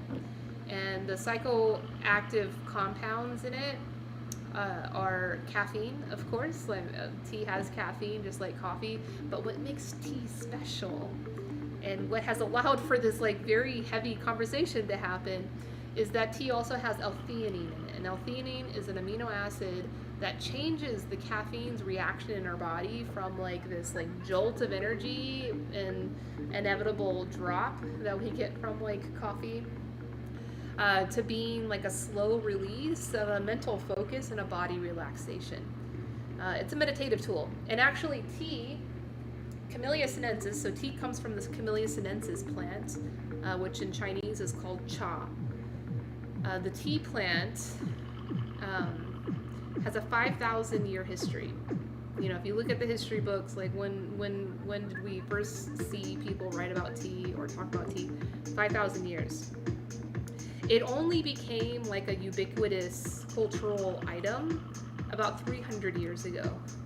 And then of course, once colonization happened, globalization happened, then it became a really ubiquitous thing, and that was within 300 years as well. Prior to that, so from 5,000 years to 300 years ago, that's a lot of time.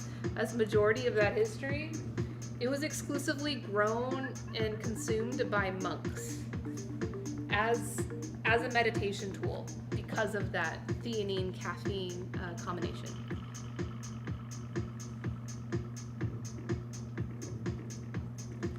Should get that brew. So what I'm using here to brew the tea is called gung fu.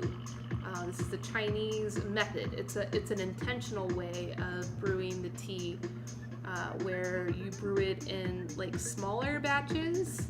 You use a higher ratio of leaf to water. You brew it in small batches, and you infuse the leaf for a short period of time, less than a minute, and then you can re-infuse the leaf over and over again. This is called a gaiwan. Gaiwan translates to lidded cup. This is a very common, Chinese dish or ware that's used to like hold soups. It's like a banquet dish that's used, but it's used in tea. It's kind of the quintessential tea brewing vessel where you use the lid to hold back the leaf, and you decant it just like that, just like so.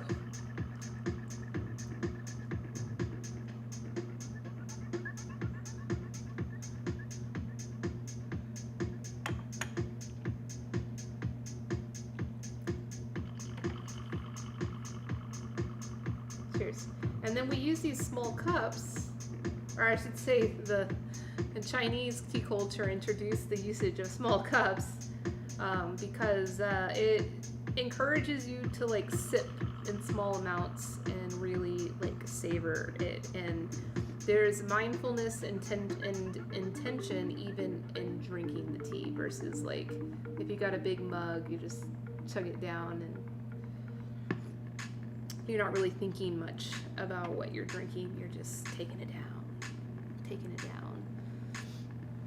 And that's it. That's Gung Fu Cha. That's Gung Fu. And Gung Fu is like an intentional way of living, an intentional way of doing things that's mindful, focusing on the details, focusing on doing things to the best of your ability with the resources that you have available to you, versus just like mindlessly doing everything. And so like tonight we've been practicing a lot of Gung Fu in our communication skills because like we've been talking about some pretty heavy shit, and it's required a lot of our attention, a lot of our patience, and our capacity for empathy to have these conversations. Yes, thank you. It's been wonderful. I'm so grateful.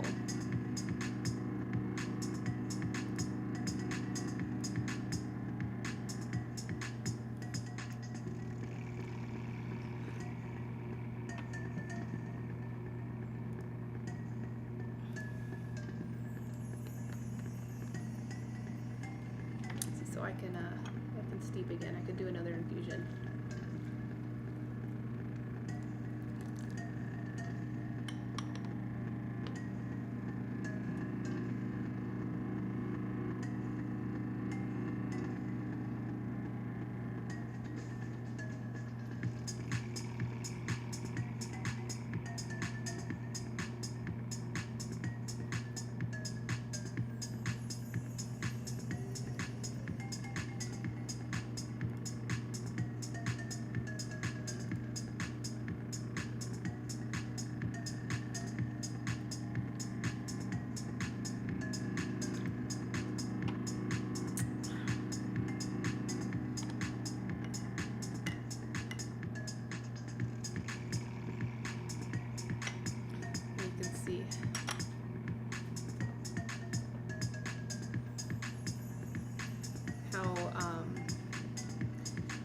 You can tell like the level of oxidation to the leaf. Like there's a little bit of like, if you look at the leaf itself, there's a little bit of like a green tint to some parts of the leaf. that means the leaf is not like fully oxidized. If it was fully oxidized, like all the leaf would be brown. I'll show you like a black tea. So that's oolong tea. That's the difference between oolong and black tea. Black tea is fully oxidized.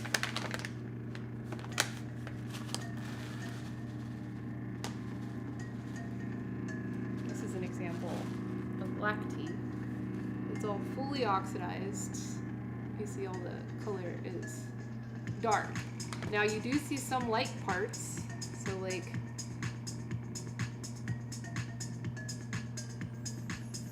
that one. It's got some lightness to it. There's like that like kind of light brown, almost like golden. Let me just put it there. Some like golden hue to it. That's actually from the trichomes. You know, and if you're enthusiast of cannabis, you know all about that. It's like the keef, or like in the tea farmer world, they call it pubescence. It's like the little fuzzies that grow on like the buds, like the very young pubescent, you know, like pubic hair, you know.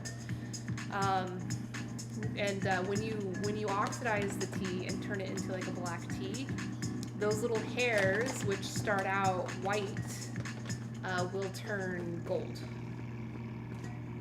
So that's why you get those like gold streaks through the tea. And the oxidation that happens is the same oxidation that happens to like avocados or apples when you cut them, and the oxygen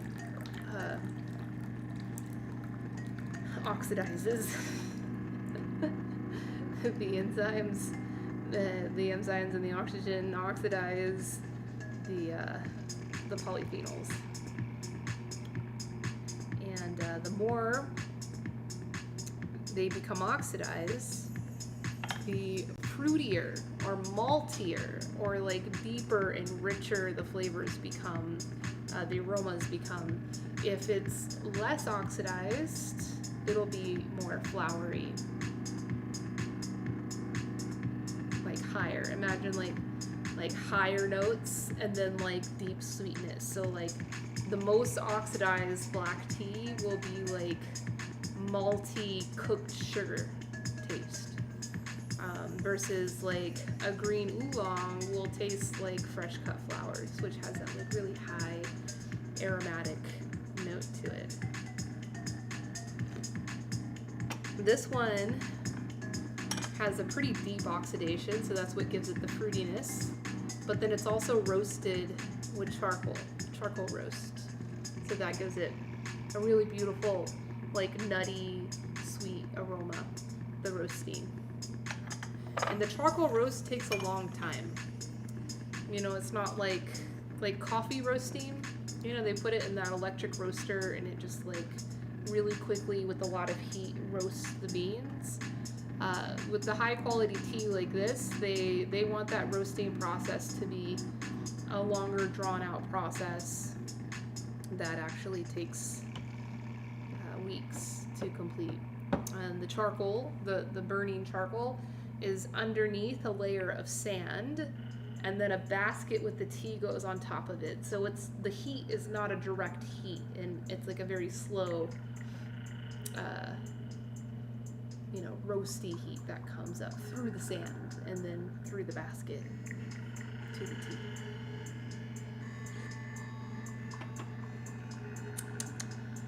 Yummy, yummy, yummy.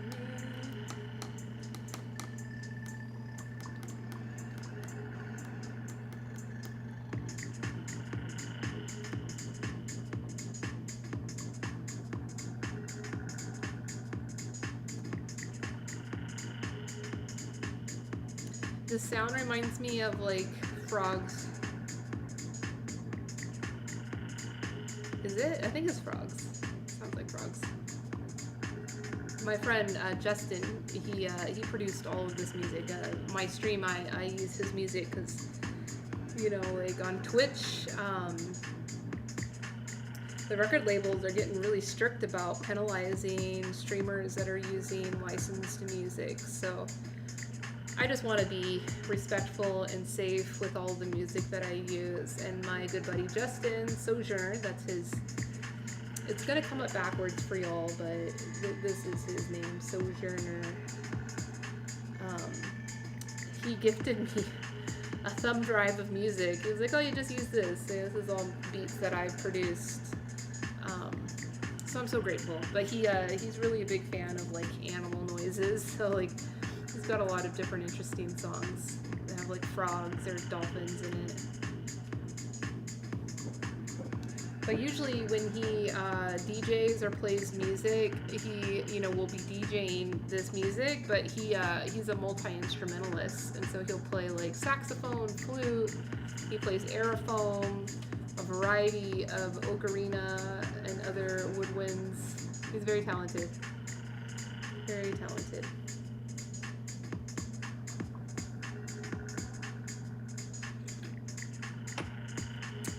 Hey, bitty boy. You want to come say hello to everybody or goodbye to everybody before we go? Come here. You thought Jim sent us some more bits? No, he didn't send us any bits. How are you, Stinky Boy, already? I gave you back yesterday. Stinky. He smells like a bag of Fritos. I think it's Stinky. That's his bio. It's Fritos. We'll call him a little Frito boy.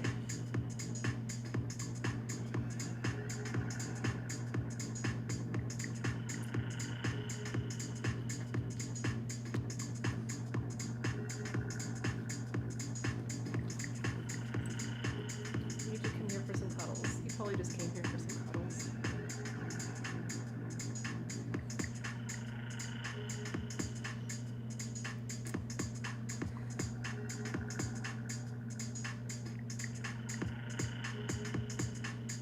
So I feel really great about today's conversation. I know it was uncomfortable at many points, but I learned a lot. I really did learn a lot, like a lot. And I'm grateful to have this platform, to do this type of learning.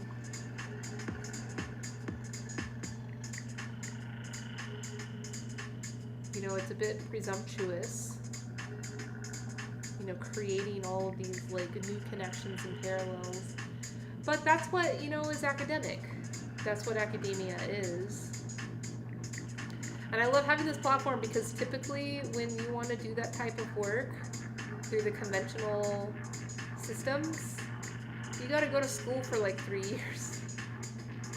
But it's like I can just stream for a couple of hours and do this kind of work and have, a great community of people alongside, to provide the discourse, to help me along the way. So thank you.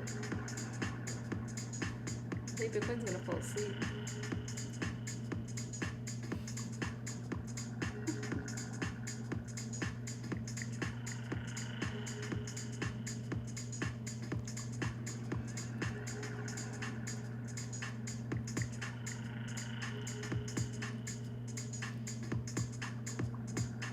Reddit might have gotten locked. That's cool. I think it's about time to go anyway.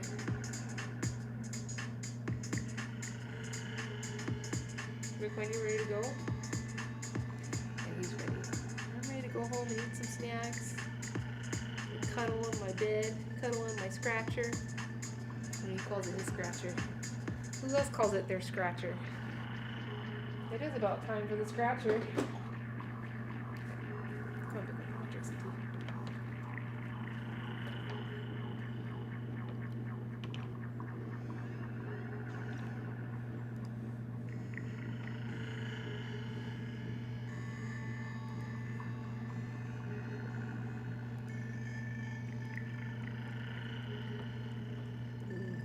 Oh yeah? What do you guys say? What do you want to say?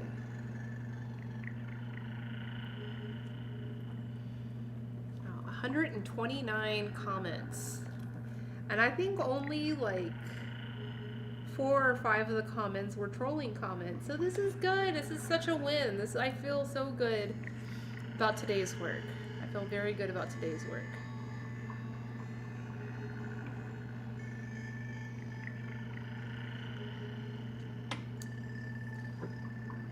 Didn't have many people hanging out on TikTok, but that's okay. Maybe next time. We'll keep trying. And as always, much love to Twitch and YouTube. Always love you all. Yeah, everybody's ready for rest. Ready for their scratchers. Oh, Faith, you're still here.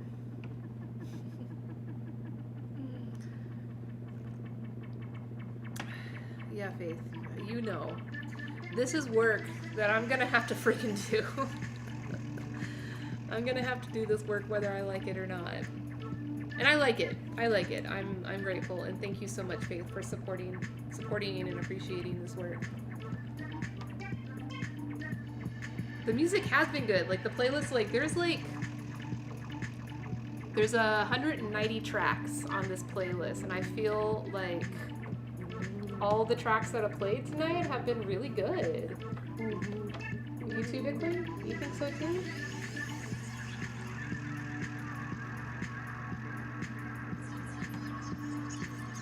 You got stinky breath though. You gotta brush your teeth. You gotta brush your teeth. Are you a stinky boy and a stinky breath?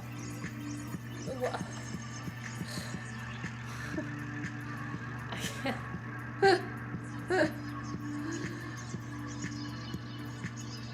Well, it feels good to hear you say that, Faith, because I know in the past, you know, I've brought this up and it's, you know, been something that maybe not you or other people that we're with have not felt comfortable talking about. And it's like, yeah, we gotta not be uncomfortable, just be comfortable. And it doesn't mean self-hate, it doesn't mean guilt. It just means, like, power through. What?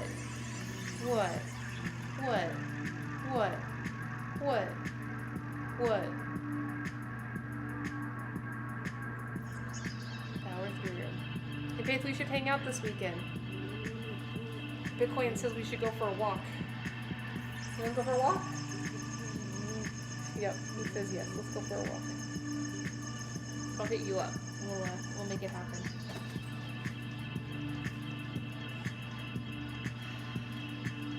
But let's go raid. Faith, do you know someone we could raid?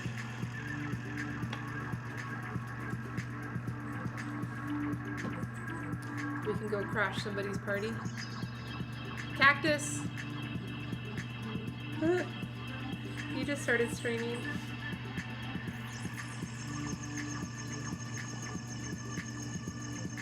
You know who I haven't raided in a while is that square guy.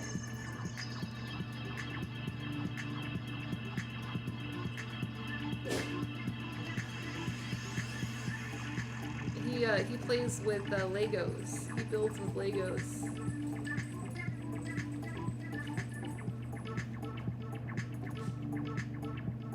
What's he building?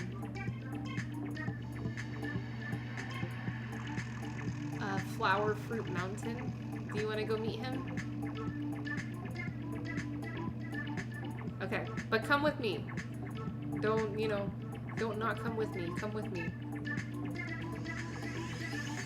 He's a cutie too. He's in Australia.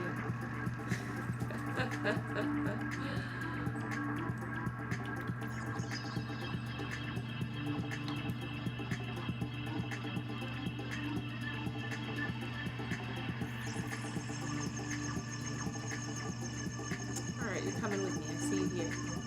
Let's go get him. I'll tell him tea raid. He likes to drink tea, so. He's in Australia. Alright, good night. Good night, internet.